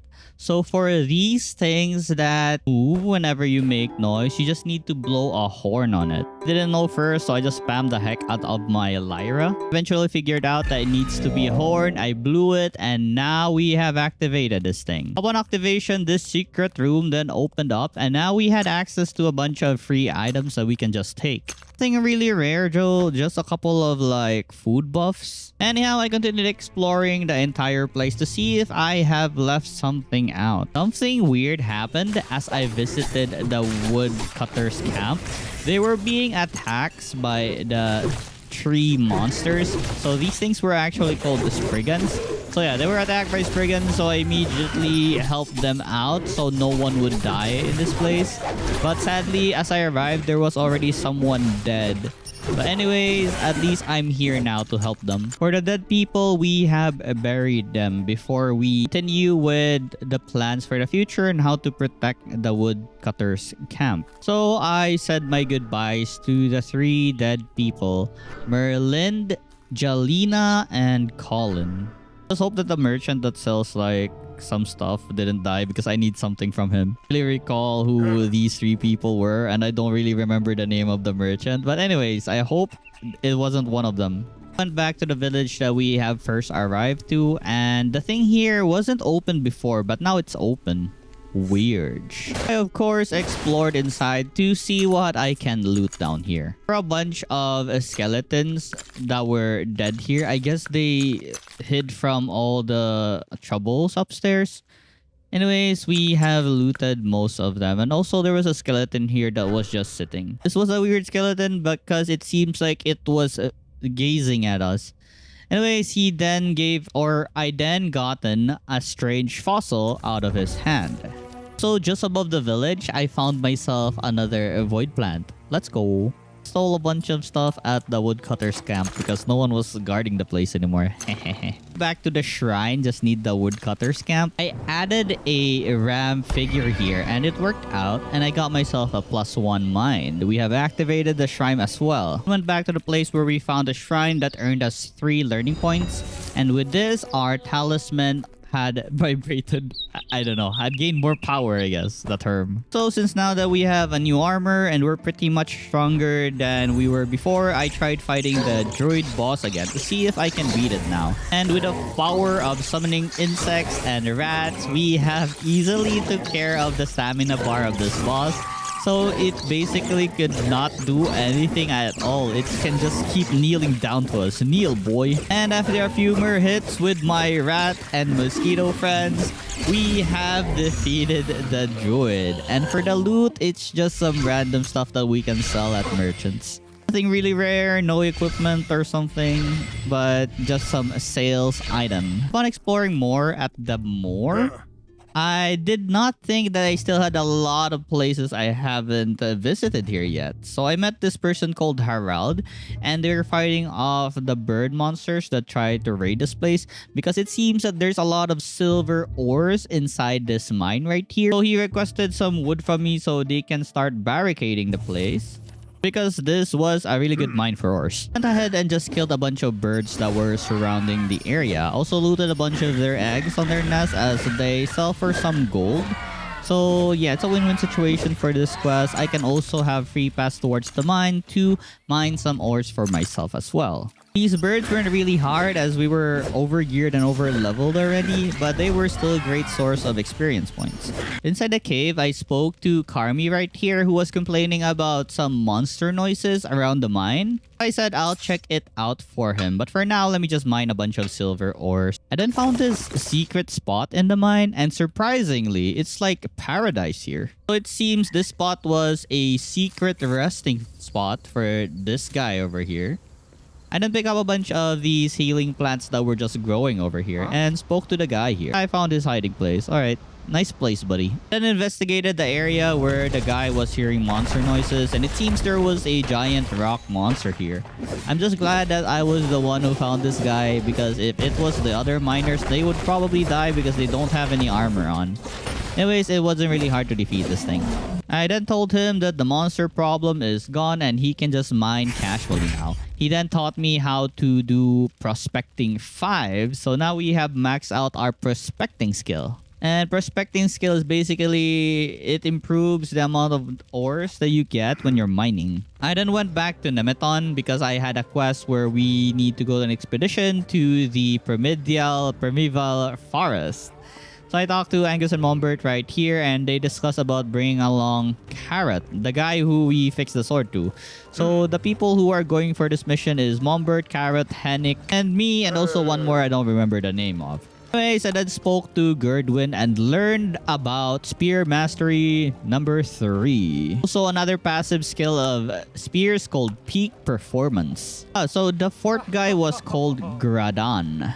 This guy right here. So with the 5 of us together, we form a great team. And it was now time to raid the forest in order to get the spirit of the mighty boar. So we journeyed through the moor. This is the boys going on a mission.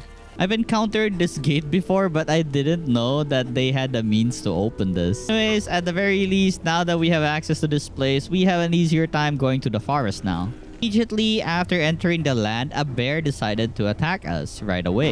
It's so much easier to fight a bear with like 4 meat shields and support that will help you with the fight. Just look at how this bear is dying really fast. We're almost beating it. The group is ganging up on this thing. Let's go. We have defeated the bear. We then saw one of the spiritual yellow glowing boars. They wanted to take care of it because it might attack us later, but I told them no. We should just wait and let them pass by so we don't need to fight them. You know, we were friends with the boar. I don't want to beat up some little piglets. Anyhow, I then showed them the power of my spark, and I am the chosen one. Now, the black flames won't harm us and them as long as they stay close to me. But you know what I fear is, like, imagine if there's like wolves hiding inside the flame. They are not affected by the flame. So if ever, you know, a fight breaks out inside, they might burn to death if they go too far from me. So yeah, that situation never happened. Also, for the monsters here, I already killed them before we started this expedition, so there's nothing to fight anymore. Anyhow, since one of our members were actually injured by the bear, this Gradan person, the 4th person I introduced, so we decided to set up camp here before we proceed with our mission. Yeah, we had some free time before we continued our mission, so I decided to explore more of the forest to see if I have items I haven't looted yet. Also, I have some quests in the town here that I haven't completed yet, so I'll do that as well. Surprisingly, there are still some monsters I haven't defeated yet here.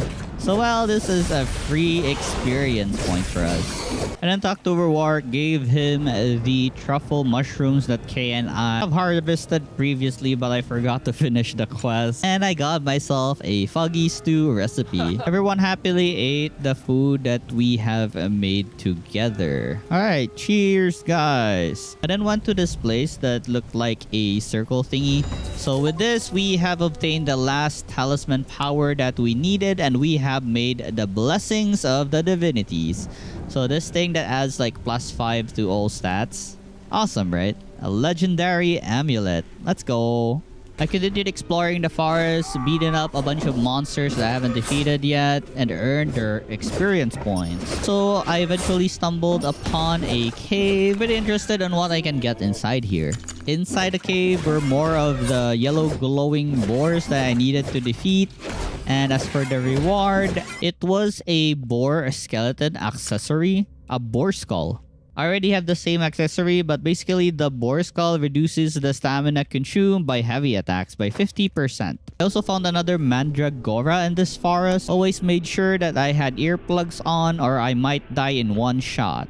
And saw a really horrifying scene. These 2 persons, I've already encountered them before outside the forest. I don't know how they entered the forest. Probably from the gate that we have opened. Anyways, as you can see, they have butchered the baby boars that we've been protecting so far in the game. And they're eating them. Like, oh my god, they need to pay. So I fought and killed the both of them because the baby boars did not deserve to be eaten like this. I mean, little bacons though. I made sure to calm down this little piggy that's still alive. So just hidden inside the forest, I found another one of those shrines that gave like +3 learning points. Let's go.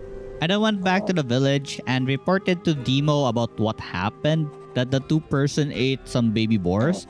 I told him that they were both dead. I wanted to report to this guy, maybe he has something in mind. Also, I finished the quest which he wanted me to interact with the mother roots. And for the reward, I got the thing called Clothing of the Bonded, which has a lot of magical resistance. I then returned back to the team because it was now time to rest because tomorrow we will fight the mighty boar. It was now time to resume our quest of getting the power of the mighty boar. Anyhow, what our job right now is to protect Mombert as he tries to summon the spirit of the mighty boar.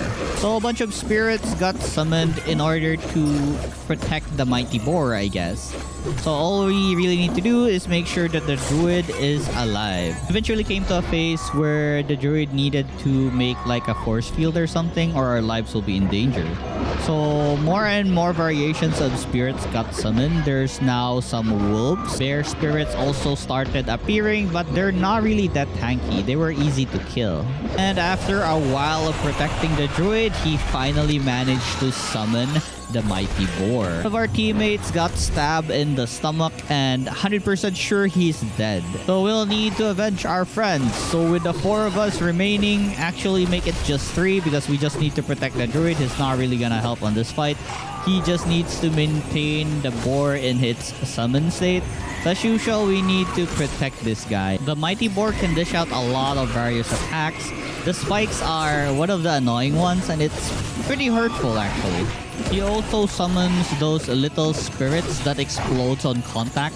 So I need to make sure I look at my HP properly or else I'll randomly die if I don't, notice my HP going down. Eventually, we have dealt enough damage that the mighty boar has weakened.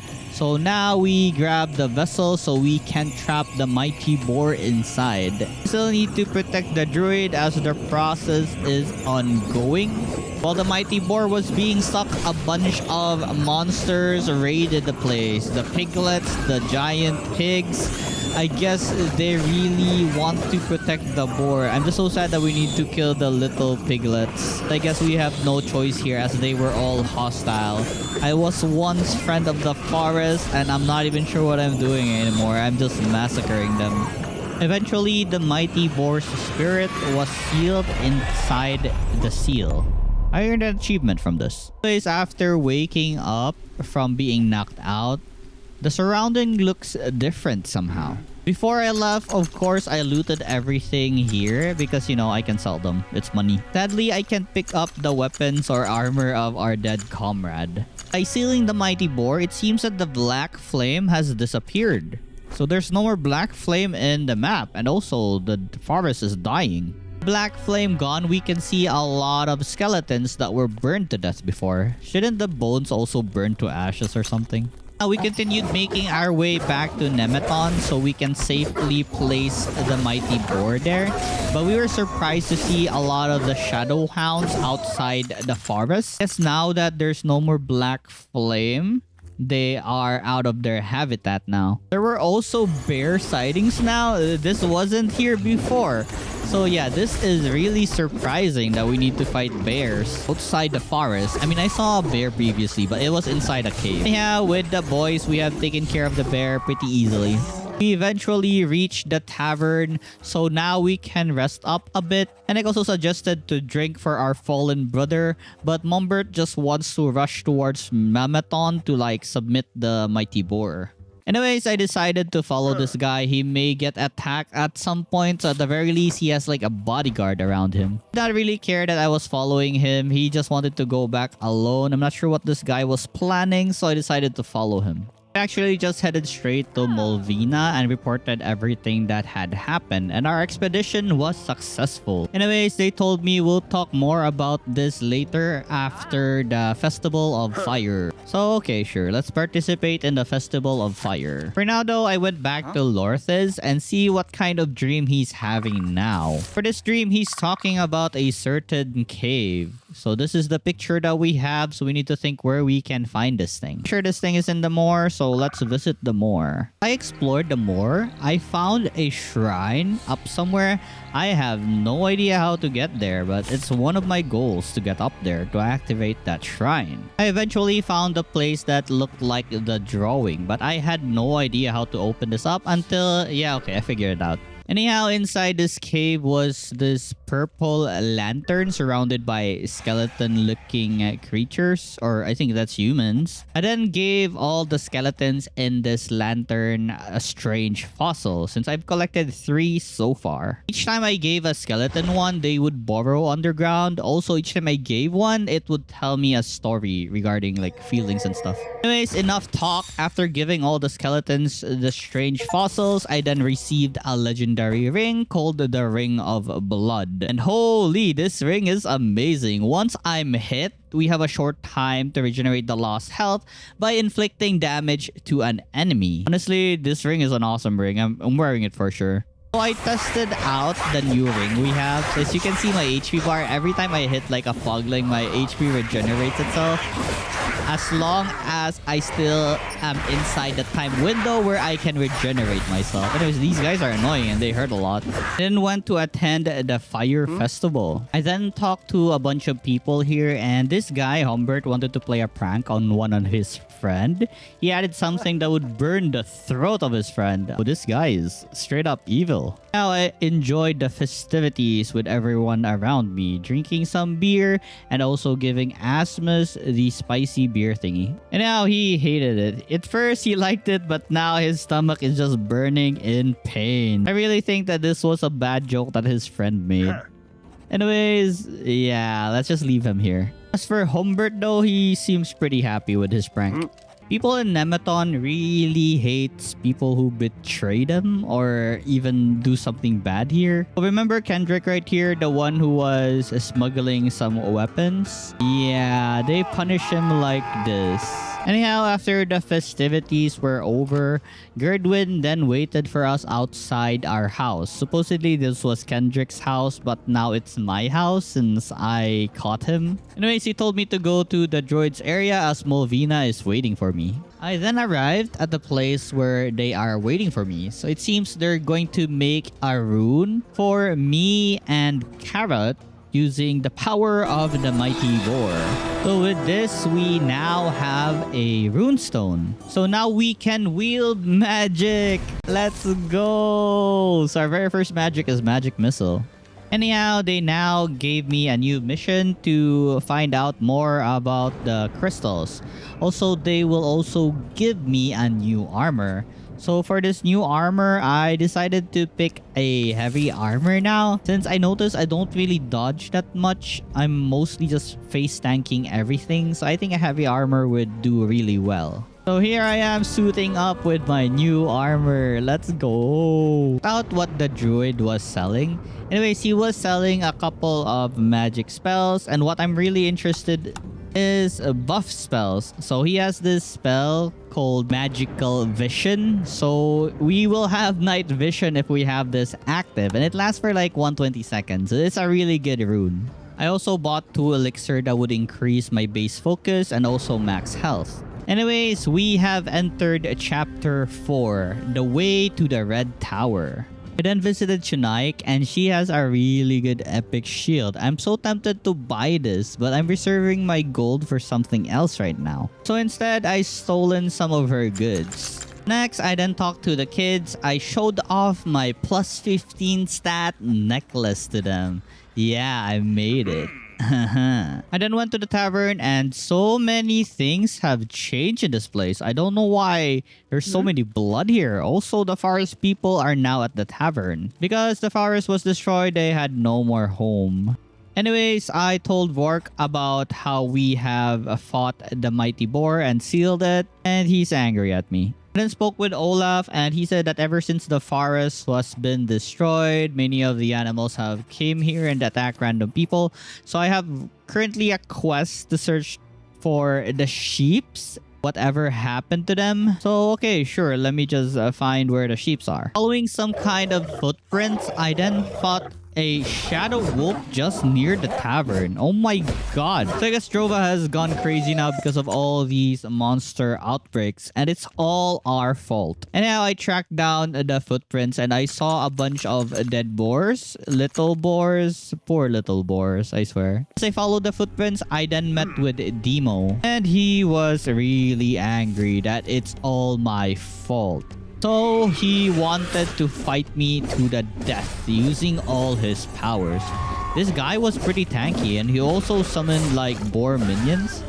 Dang. But unlucky him, we're also pretty strong. So even if he like hits a lot of damage to me, I can always just regenerate it because of the power of my legendary ring. So if you remember, I also have that amulet which heals me like 5% health if I keep attacking someone with a bleeding status on them by a 10% chance. And after a few more poking in this guy's face, I have killed Demo. Dang, he was our friend. It's all our fault. I swear to God. Maybe I made the wrong choices in this game. I continued exploring the heath as I was looking for the sheeps, and I found one, and it's already dead. So that's 1 out of 5. Following the tiny tracks, I then found another dead sheep inside a hut with a shadow wolf on it, which I killed, and also the sheep is already dead as well. This place honestly was swarming with these shadow wolves. There is not a place here that doesn't have these guys in it. I even spotted 2 bears here that attacked me at the same time. But too bad for these guys. I have a really good heavy armor now. Also, I have that ring that regenerates my health. So I don't think I'm in any danger right now. I'm just tanking everything. And if you didn't know, if you can look at the uppermost part, there's this purple colored shield. That's a buff that reduces incoming damage by 20%, I believe. It's a type of shout skill. Now, so I took care of the 2 bears. I actually found a live sheep, and it was a Lazel. So this is 3 out of 5. 1 is alive, 2 is dead. I continued looking for the other sheeps with Lazel accompanying me. I'm not even sure if the monsters would try to attack her, but I should really return her to the tavern first. So I went back to the tavern and delivered Lazel. I then continued looking for the sheeps, and I found a 4th one which was dying. So I gave it some comfort words, but still it died, drawing its last breath. Just needed to find 1 more sheep, and I have no idea where it is. Speaking of the devil, I actually found it. It's just besides a rock. Out of all the 5 sheeps, only 1 was alive, which was Lazel. I then reported back to Olaf. He was grieving, but at the very least, he was happy that Lazel was alive. I then talked to Rager right here because he can show me where the library of powers was. So after helping Olaf, she then led me towards where the library was. So I just followed her around until we have arrived at our destination. We've already been here, but we had no idea how to get past the gate with the iron fences. But she knows how, so now we have access to this place. Anyways, this place was huge with the moon icon thingy again. It was called the library, so there were so many things here. So there were a couple of scrolls here and there where it gave me a clue on how to proceed. So this is the first deviation of the primal force that manipulates nature. Okay? Yeah, hear me out. Those scrolls are gonna be important in order to solve this puzzle. Clue here is know the first 3 steps and step forward to Fathom. So we know that the nature rune is the first one, right? So we can start with that. Anyways, I continued looking for clues, and now fire seems to be the 3rd one, I think, because History of Rune Magic 3, right? I don't know. And I found this other scroll that says power runes are their primary form of rune magic. So I'm not entirely sure which one is first now. Was it the nature or was it this? Anyhow, I tried a couple of combinations. There were nothing about that one and this one. So I did not really know what the correct order was. I kept trying and trying, rereading all the clues that I found until I eventually figured out it was just 3 runes that needed to be lighted up. And now we have solved the puzzle. Let's go. So we descended down the stairs. A sudden shake happened and it closed the way back. So now we have no exit. So all we can do now is move forward. We're surprised to see that there was a person down here. So oh my god, this thing was hella tanky and it had like a couple of skills with it. Anyhow, there's two of us, so this guy was no match at all. I just kept poking with my spear until it eventually died.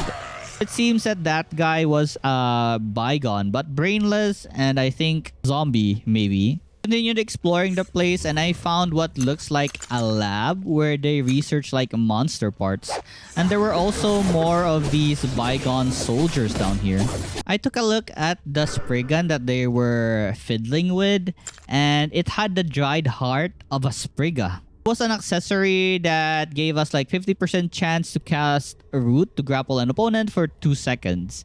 It's pretty good, so I tried it out. Eventually had to deal with giant worms down here, but worry not, there's two of us, but there's also two of them. Anyways, we have our heavy armor now and also our good ring that regenerates our health. So I don't think this is a problem, question mark. Actually, they deal a lot of damage. I had to pop like a bunch of potions to like survive this fight. We eventually emerged victorious. I mean, I can face tank most of their attacks now as long as my shield is up. They don't really break my stamina. It's so weird that the second worm actually die underground. Well, anyways, then found an epic axe here called the Great Axe. The damage is amazing, but I don't really use an axe, so whatever. Anyways, I then searched out this burned body and it contained a blaze spell. Let's go, a free spell. It's about 90 focus points in order to be casted, so it's a really strong spell. Now I continued with my exploration, encountering even more of those bygones, but not a problem at all. Let me try out the blaze and see if... Okay, it's amazing. The damage is just so good. Like, it took like 3/4 of its HP. Now I encountered the black ball crystal thingy, which I don't know what to do with. I then found something on the wall, a writing of some sort, then the horn thingy where you need to play sound to make it open. Immediately understood that I just need to play the wire at the correct strings and it would open up. And here we have opened the door. There wasn't really anything of interest here. I just got like a ruby necklace, but I already have one.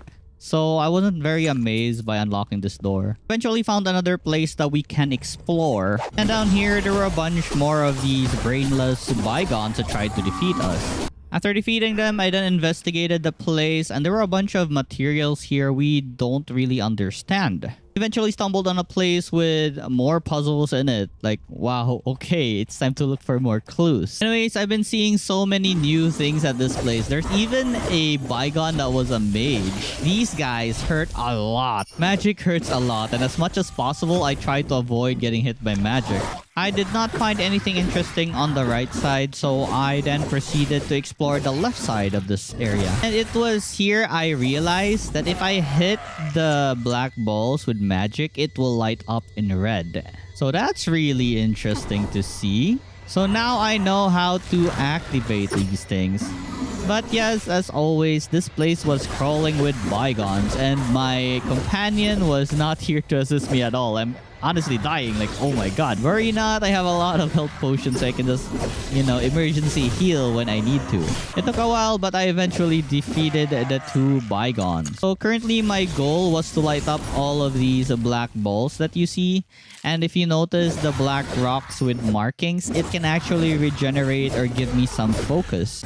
This thing helps me a lot by giving me focus so I can activate the black crystals. Anyhow, these bygones are honestly annoying. Like, there's so many of them. To deal with them first, or else I'm gonna suffer by when they gang up on me or something. The thing though, they're not really close together, so I can fight them one by one.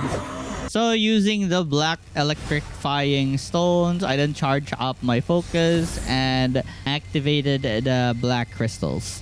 After lighting up the last one in this place, I then opened a door. I got myself an epic spear, but the damage is lower than my current spear, so I did not use it at all. Anyways, we got the answer to one of the puzzles, so of course I screenshotted it to my paint again. I then charged myself off before I went to the right side of the map because on the right side there was another black crystal which we couldn't power up.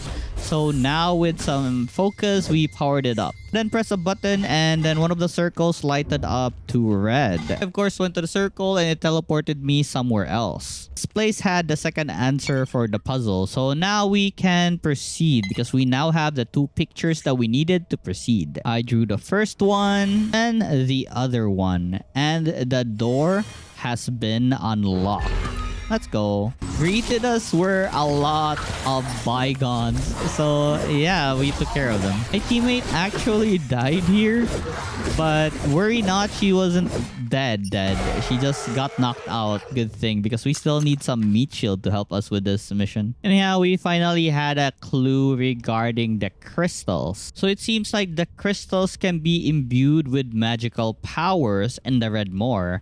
If you remember the place with a lot of blood and those weird looking creatures, that was the Red Moor. I guess that's where we're heading next, after reporting to the people in Nemeton, of course. I don't know, but there's still a lot of these puzzle thingies, so I just copy pasted it in Paint as well, so we might need it later on. Also, I found something called armor pieces of the bygones here, just around the table with the golem parts. Okay, so I found the thing that we needed to use the picture puzzle for. It opened up a hidden area where there was like a golem ointment, another trachera, some healing potions, and another scroll regarding lore. Now, as we exited out of the ruins, there was a golem. It wasn't moving, so I think it was fine, but well, suddenly it moved. So we have to fight this thing. Alright, let's do it. Let's go. And dang, this golem had like a lot of magic in him. So he casted multiple magics and he's very tanky as well. Just look at the damage we're doing. His health is just below his speed. Anyways, this thing was tanky on physical attack, but I think it's more durable if we use magic attack on it. But yeah, I can't really save up enough focus to do some magical attacks because he keeps draining my focus by attacking me. Anyways, I'll do my best to get some focus so I can insert in some blaze attack. And after a few pokes, I did it, casted a blaze, and now the golem is dead. And we got another armor pieces by the bygones. Let's go. Now, after all that had happened so far, I then went on my way towards Nemeton and told them about my findings at the ruins. And it seems that one of the druid crystals is at the forest just north of the woodcutter's camp. Anyways, Malvina didn't really want to fight with the remnant people, so she'll think about it first. But Mombert right here is very impatient and did not want to wait. So instead, he will send me out on a secret mission without informing Malvina. What he's currently doing is basically treason because he did not consult with the leader first before ordering this to me. I told him that I don't like the idea of sneaking behind Malvina. Anyways, he convinced me what I'm doing is right and I should just go to the north of the forest. I said, yeah, sure, let's go, whatever. He then gave me a bunch of coins to buy more magic from Leo. So I bought a magic that would buff up my physical damage by 100%, movement attack speed by 20%, and a reduction of stamina consumption by 50% called Focus Shape. Also bought this thing called the Fog Shape, which is used for running away because it makes you immune to physical damage for 3 seconds while giving you a lot of movement speed.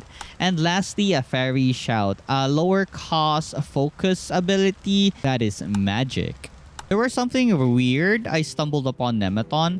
There were these graffitis on the walls that says freedom for the Raven. I don't really know what's going on anymore. But anyways, let's continue with our quest. While on my way to the woodcutter's place, I then encountered this guy. He said that his buddy was currently being robbed and he needed some help, so I followed him. Upon reaching the bridge, I was then ambushed by this guy and his friends. They wanted a piece of me, so I gave them my stick. I stabbed them multiple times and oh my god, they're tanky. But with our new fire spell, oh my god, that was like the fire jutsu in Naruto if you watch that show. But it's really good. It's really strong. Like, look at their health, like depleted so fast when I use my fire jutsu. I mean, fire spell. Fairy Shout. And with this, we have defeated the robbers. Let's go. I then talked to Gendrick because I wanted to know where the knoll is. Anyways, he told me it's just a little north from here. Headed toward north, I saw a bunch of the remnant camp people. So yeah, they were guarding the place, so of course they would attack me. I had no choice but to fight these guys. I once interacted with them before, but now we're enemies, I guess, because I have joined the Nemeton faction. I mean, we could talk this out, but when I like poked this guy, it did not just knock him out. It actually killed him. So now, yeah, we had no choice but to kill each other. Anyways, I emerged victorious, and oh my god, I really love this fire-breathing magic. It's so strong. Anyways, I found the entrance to the knoll. Anyways, as I explored the cave, I encountered more of these rock monsters. Not really a problem now. Just look at my damage. I'm not tickling it anymore. I then found a ruin after exiting the cave, and it was guarded by harpies as usual. These ruins are always guarded by these harpies. I easily destroyed them with my new fire attack.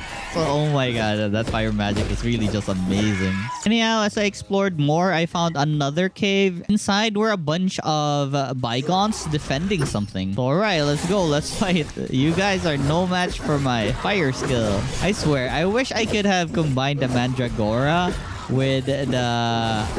what was it called again? The bass that increases the base focus. I would like to spam this focus skill as much as I can. It's just really fun to use. What they were guarding was a spell called the Fiery Shout. The fire magic that we've been doing already. Since I already bought this from Leo. Kinda sad that it wasn't something new. I already have this spell. Anyhow, I followed some footprints and it led to these monsters. There was another one of that druid boss to kill it because I have the fire attack. So I'm pretty interested in like beating it up. And so I initiated the fight. This time without my summons. So I was just waiting for my focus to charge up so I can like spam the heck out of my spell. For some reason, I can't seem to collect any more focus. Maybe because I keep getting hit by those magic balls or something. Or attacks even. Anyhow, I just continued poking the boss. I eventually had the focus to do my fire attack. And then the only thing left to do was finish it off. Let's go. Also found another Mandragora, but I didn't have any more item to make an elixir with. Spoke too soon. I got myself a Cliff Lichen. We can make an elixir of dexterity with this. Now I found a cave that gave +3 learning points. Let's go. Very happy to always find these kinds of shrines. I totally got sidetracked and I did not even follow the footprints anymore. Instead, I saw another ruins guarded by harpies, so of course I defeated them to explore the ruins. Amazingly, inside this ruin was an armor piece of the bygone and the last signet stone we needed to complete the quest at the ruin raiders. Also, following their footprints led me to a cave, but I still had a lot of things to do first before I actually proceed with this quest, like submitting the signet first and the armor piece. So of course, I will come back for this place later once I'm done with other miscellaneous things. They can wait. Then randomly found a corpse, and this guy contained a spell called Misty Step. Oh my god, one of the best spells in the game. Misty Step is like a teleportation skill, so now we can cross waters. Also, I got a legendary sword called the Rune Sword, and oh my god, 130 attack damage. Why did I go to a spear path? I could have just went for like a sword path. I now regret it, getting this legendary sword. Anyways, Misty Step is a really handy skill to have. I also found myself another void plant thanks to the Misty Step. I love this skill. Like, dang, amazing. Traveling became much faster because of Misty Steps. I really love this skill. Like, look at this. I mean, like, amazing. With the power of Misty Steps, I now had access to areas I couldn't before. But there was one thing I couldn't figure out here. I couldn't unlock this door. I don't know why. So like I said, I don't see any mechanisms to open this door. So I guess there should be another entrance aside from this one. For now though, I went to the tavern as fast as I could to submit the last signet that they were missing. Also, I spoke with Taron and Kay right here. So currently, Kay was really weak because there's no more Mighty Boar.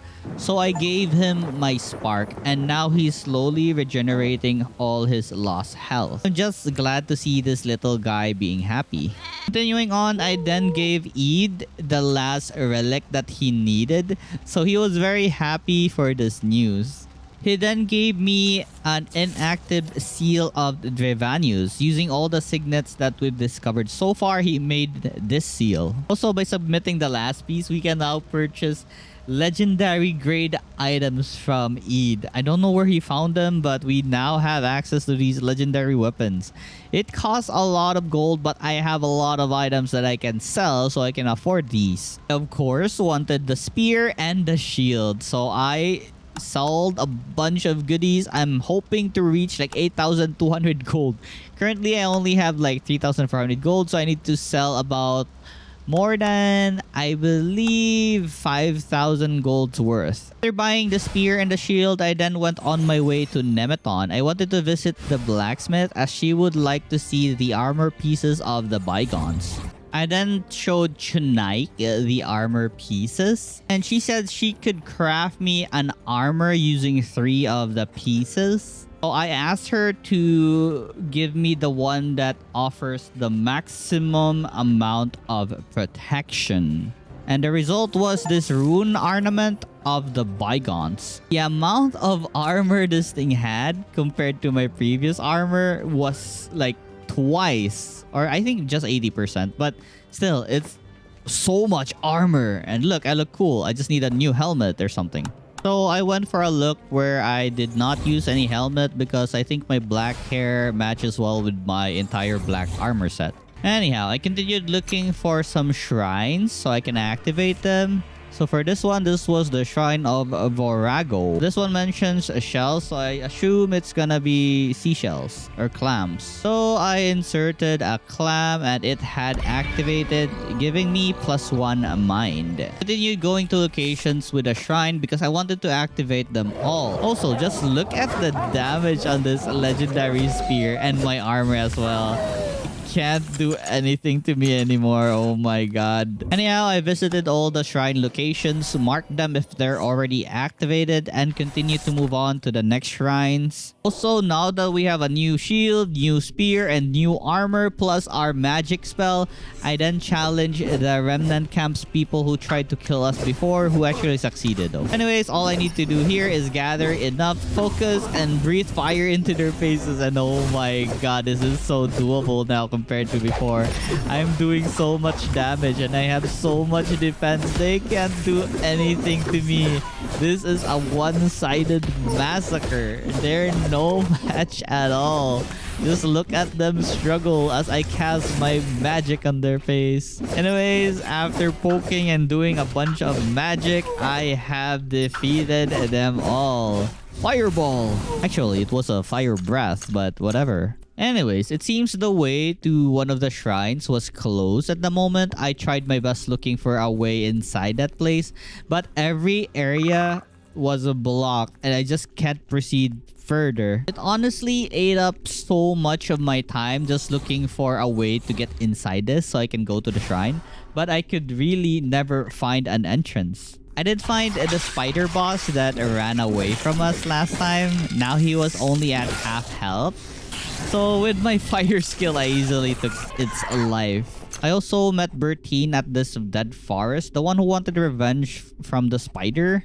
So yeah, I already told her that I killed it. Anyway, she gave me an accessory for killing the spider. It's called Bolt of Grandeur. And what it does is range attack pierces the first target hit. So I'm assuming range attacks now hit like 2 target or something because it pierces the first target. Anyways, I then went to the tavern, talked to Birka, and like submitted most of my points to Mind now because I really like magic. Afterwards, I continued marking the shrines that I had already activated. I ignored the ones that I couldn't go to for now because, you know, I wasted so much time just trying to get there, but I just couldn't go there. I don't know where or how to get there. So marked off the 4th shrine, so just 3 more to go. And here's the 5th one. So I guess just the 2 left that I just couldn't get to. I have no idea, but I'll find out eventually. Anyways, I then went back to the ruins that required a key, but it seems my inactive seal still didn't work for this. So in order for this thing to get active, I actually needed to activate all the shrines. So that's what I'm missing right now. So I continued to find a way to get to the last 2 shrines that I needed to activate, but I really just couldn't find a way. And while looking around, I then found Tristan's corpse. I don't really know what happened to this guy, but maybe he died from... after the forest got destroyed after fighting the mighty boar. Anyways, I looted the items he had on his body. I searched everywhere, but I just couldn't find a way. So I decided to go to the Ruin Raiders cave. Maybe there's like a connecting cave where we can find a way towards the shrine. So here I am fighting a worm because I guess I haven't taken care of this yet. So I easily took care of it with my new spear and my fire skill.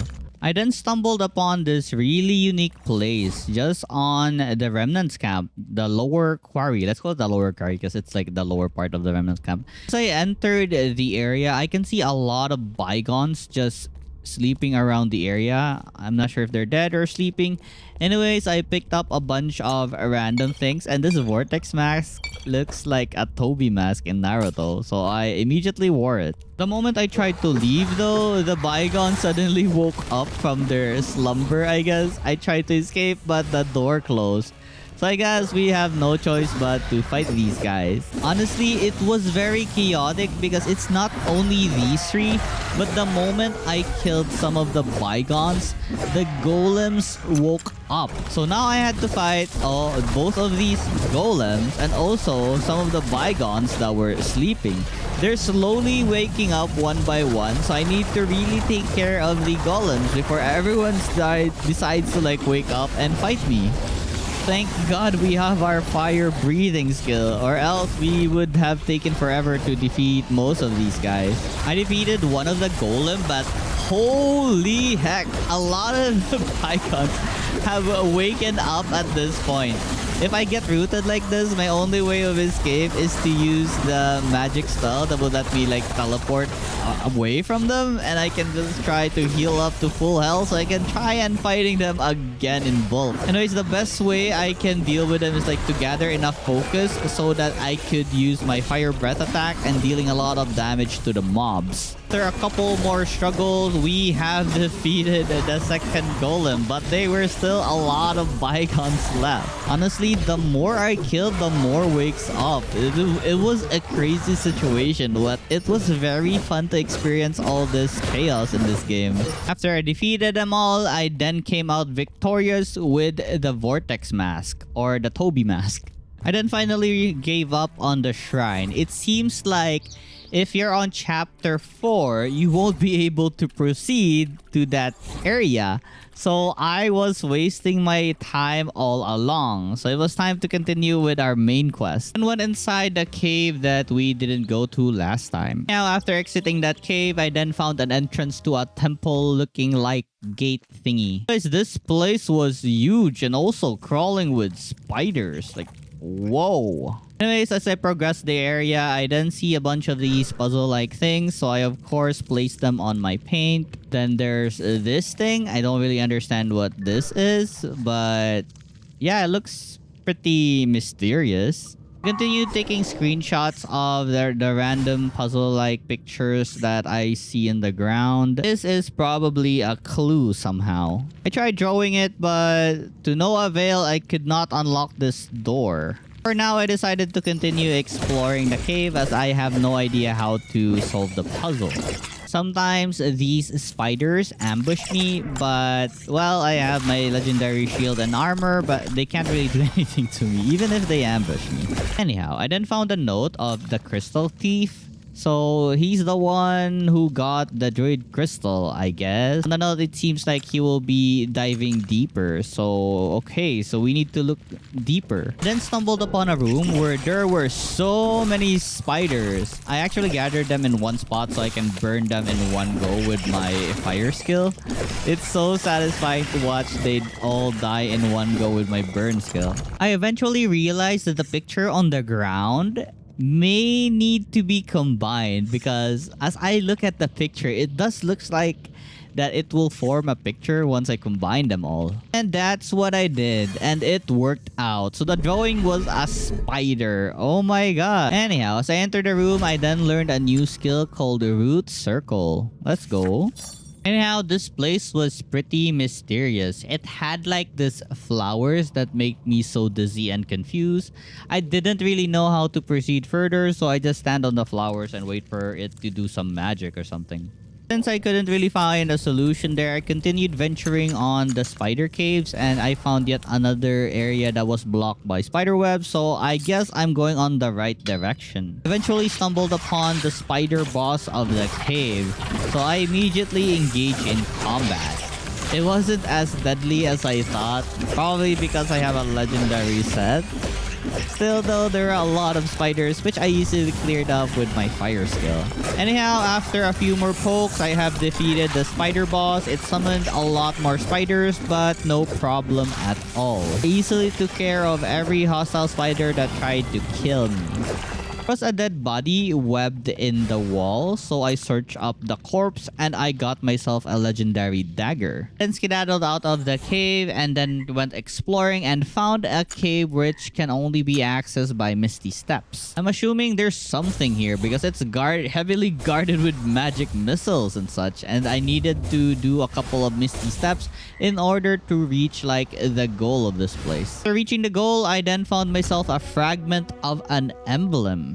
Actually lead to this place here which we couldn't open before. I then went back to Nemeton and I saw a seed unfolded. It seems Molvina has known the plan of Mombert, so now she calls him a betrayer, which he is actually because he's doing stuff behind her back. Anyways, I've got the divine crystal to show to Molvina after going to the forest and inside that cave. So now Mombert has something to grab onto so he won't get executed like Kendrick. Still though, Molvina hated Mombert because he actually betrayed us. Anyways, they then sent me out on another mission to retrieve the divine crystal from the forest primeval.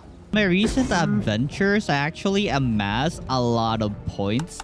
So it's now time to distribute them to strength and dexterity. And for the rest of the point, I'm gonna distribute them to mind. I then made my way to the forest primeval. I keep forgetting what it's called. And while on the way, I saw a couple of footprints as well as a bunch of harpies guarding the place. And so I took care of the harpies, found a dead person, so I checked what he had or what he has. TLDR, search the adjacent areas. Adjacent? Okay. And finally, we have arrived at the last shrine we haven't activated yet. So I inserted a horn in the shrine, it lit up, and with that, we now have an active seal of Vivanius. Also, I got one mind from activating this thing. Eventually got inside this ruins temple broken thingy, and it was guarded by the bygones. This guy looked tougher than the usual one and is very tanky. Still though, he was no match for me. It seems that in order to open the door, we'll need to play a horn or a lyre. For now, I'll look for more clues in the area. I then found a dead body with a picture on it. So it seems this was the notes to play on the horn door thingy. I took a screenshot, also placed down on a notepad the combinations that I can try and play with the lyre until the door opens up. And that's what I did. So the parts where there were inks, I needed to make like random combinations until we have gotten the correct one. Upon getting the right one, the door then opened and it's time for us to proceed. Below this area, there was a golem we needed to defeat. But we were already in a situation where there were 2 golems and a lot of bygones. This one was just a one-on-one. This guy was no match at all. I had an easy time dealing with this guy. I kept self-healing whenever he inflicts me something. I just need to keep stabbing him. And I never really lost any HP at all. Stumbled upon this place where there were a bunch of writings or drawings on the floor. There were like 7 statues here. So it seems like I need to give these guys like their designated item that they need. Function is similar to the shrines. I just need to give them the items the corresponding shrine wanted to. There are also these paintings that would help on what I should give them. But first, I explored the area. And the area was full of the bygones. I needed to take care of them first before I had an easy time solving the puzzle. Anyways, the items that the statue needed were just found inside this place. It was just scattered around the area, like the sword, the clam, and the other stuff. I then started placing the items that the statue needed one by one until I covered all of them. After placing the last item on the statue, the door behind them then opened up. Now I got the divine crystal that I came here for. Also got 2 magical scrolls that I can use later on. I then found this really strong living monster, so I had to run away. But yeah, I felt brave, but at the same time, I was really scared that it may one-shot me. I was thinking that it has a skit where it can one-shot players. But anyways, let's try it out. But it doesn't seem like it would one-shot players, so... And it seems killable as well, so I decided to just kill it. It's pretty tanky, and I can't really stagger it as it doesn't have any stagger bar. Still though, I have defeated it and got myself something called a shadow fragment that increases my damage resistance by 50%. Anyways, now that we're done with that place, it's time to go back to Nemeton. As I was on the road, I found the Shade Monster again. I guess these things are a normal occurrence now that we've progressed this far, or we really are responsible for what's happening around Drova now, aren't we? Because we help a lot of people do random things like capture the mighty boar, get the crystals. Well, anyways, the druid said we're doing this for the greater good, like the freedom for all. So okay, let's just believe what he says. We'll eventually save everyone from all these misery, I guess. I then reported back to Malvina and gave her the druid crystal. Afterwards, she then told me to take these crystals to Mombert as we're going to the Red Moor. Because we're looking for a place to imbue power to the crystal so it's usable again. And gave me a legendary accessory called Durian's Heirloom. And wow, another legendary accessory. Let's go. So this thing reduces the stance damage received and focus damage received by 50%. Honestly, it's amazing. So I'm for sure wearing this thing. Now it was time to journey to the Red Moor. Along the way, I met the gang. Hennick, Carrot, and Mombert.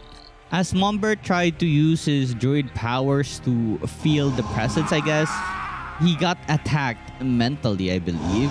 And there it is. He got like crazy and there was blood all over him. Well, basically, he injured himself. So Hennick and Carrot decided to bring him back to Nemeton, and I told them that I will head over to the moor myself.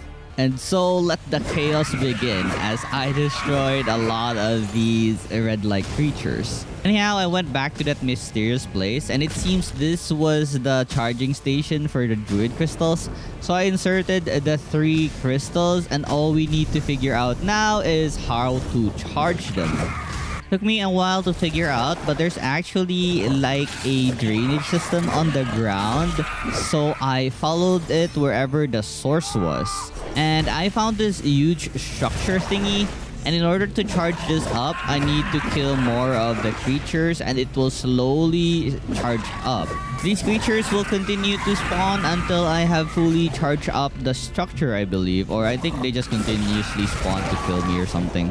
But anyways, we're almost at full level of this thing. After killing the last one of the creatures, it is now fully charged as shown as the lightning effect on the rock. On the rock structure down on the lower right, it had this giant humanoid-like creature though. It was pretty scary to look at, but very easy to kill. Anyways, after activating all three, it was finally time to check if the crystals were charged. And it looks like they are. Let me just take care of some of these monsters first and grab the crystals. Let's go.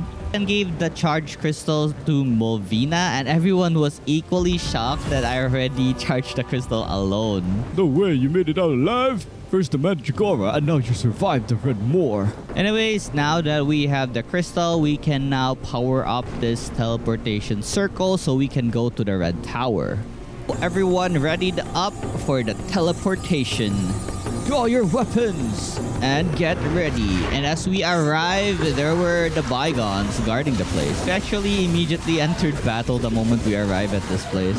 So we have now entered chapter 5, the red tower. In order to progress, there were a bunch of puzzles here and there, so I had to look clues in the red tower. Spotted like the pixel drawing thingy picture clue that we can see here. We have one here, we have the second one here. Assume we'll need like 4 of those, as those two only cover like 4x4. Took me a while to realize, but the door with the horn thingy on it was blinking like 4 lights. So I assume I just need to play the lyre at the right light. By doing this, we have unlocked the door. Let's go. So inside this room, I got a feather that I can place on another puzzle piece, as well as the third picture and a button. So I press the button, of course. This opened up the center door where I found a fox claw, actually paw, and the fourth picture we needed to start drawing the pixel.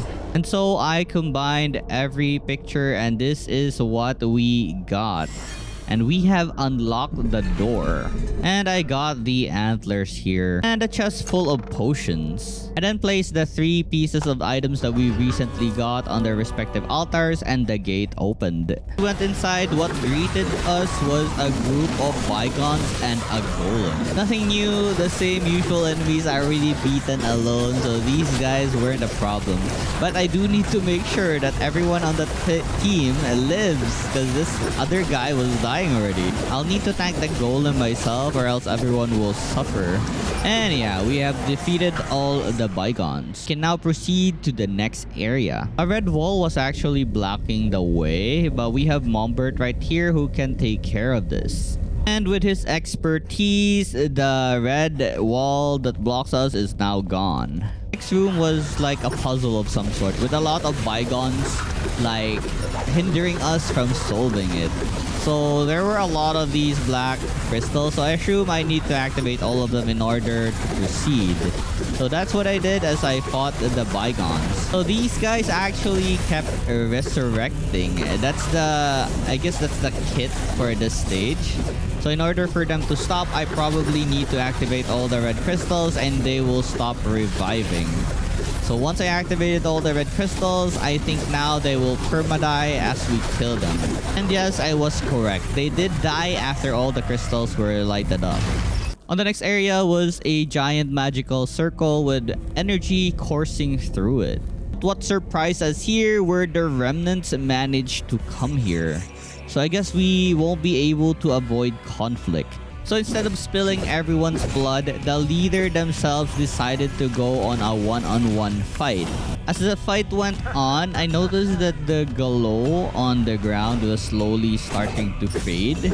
I'm not really sure what's happening here, but currently they're equally matched.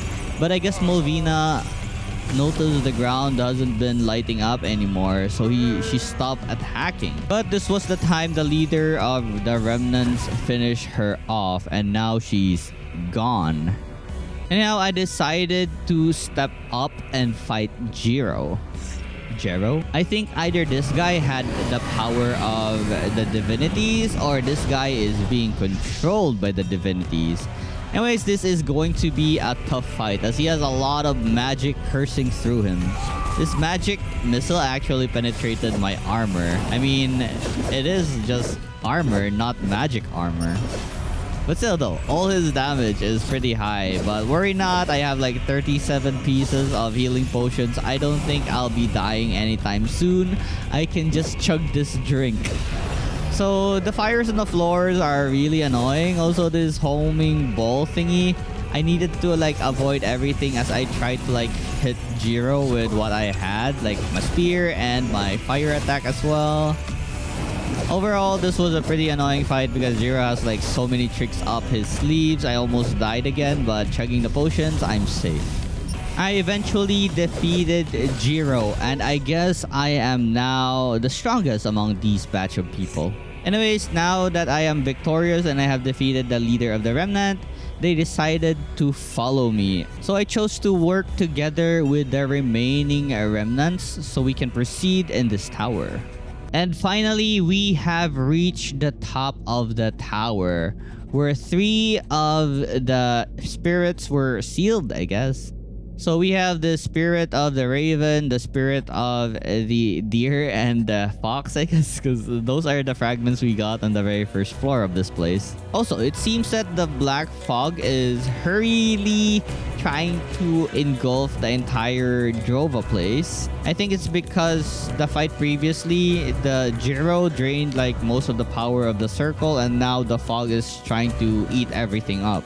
So I told everyone that we need to restore the rune circle, and I asked Mombert here if it's possible that the divinities could help us regarding the black fog.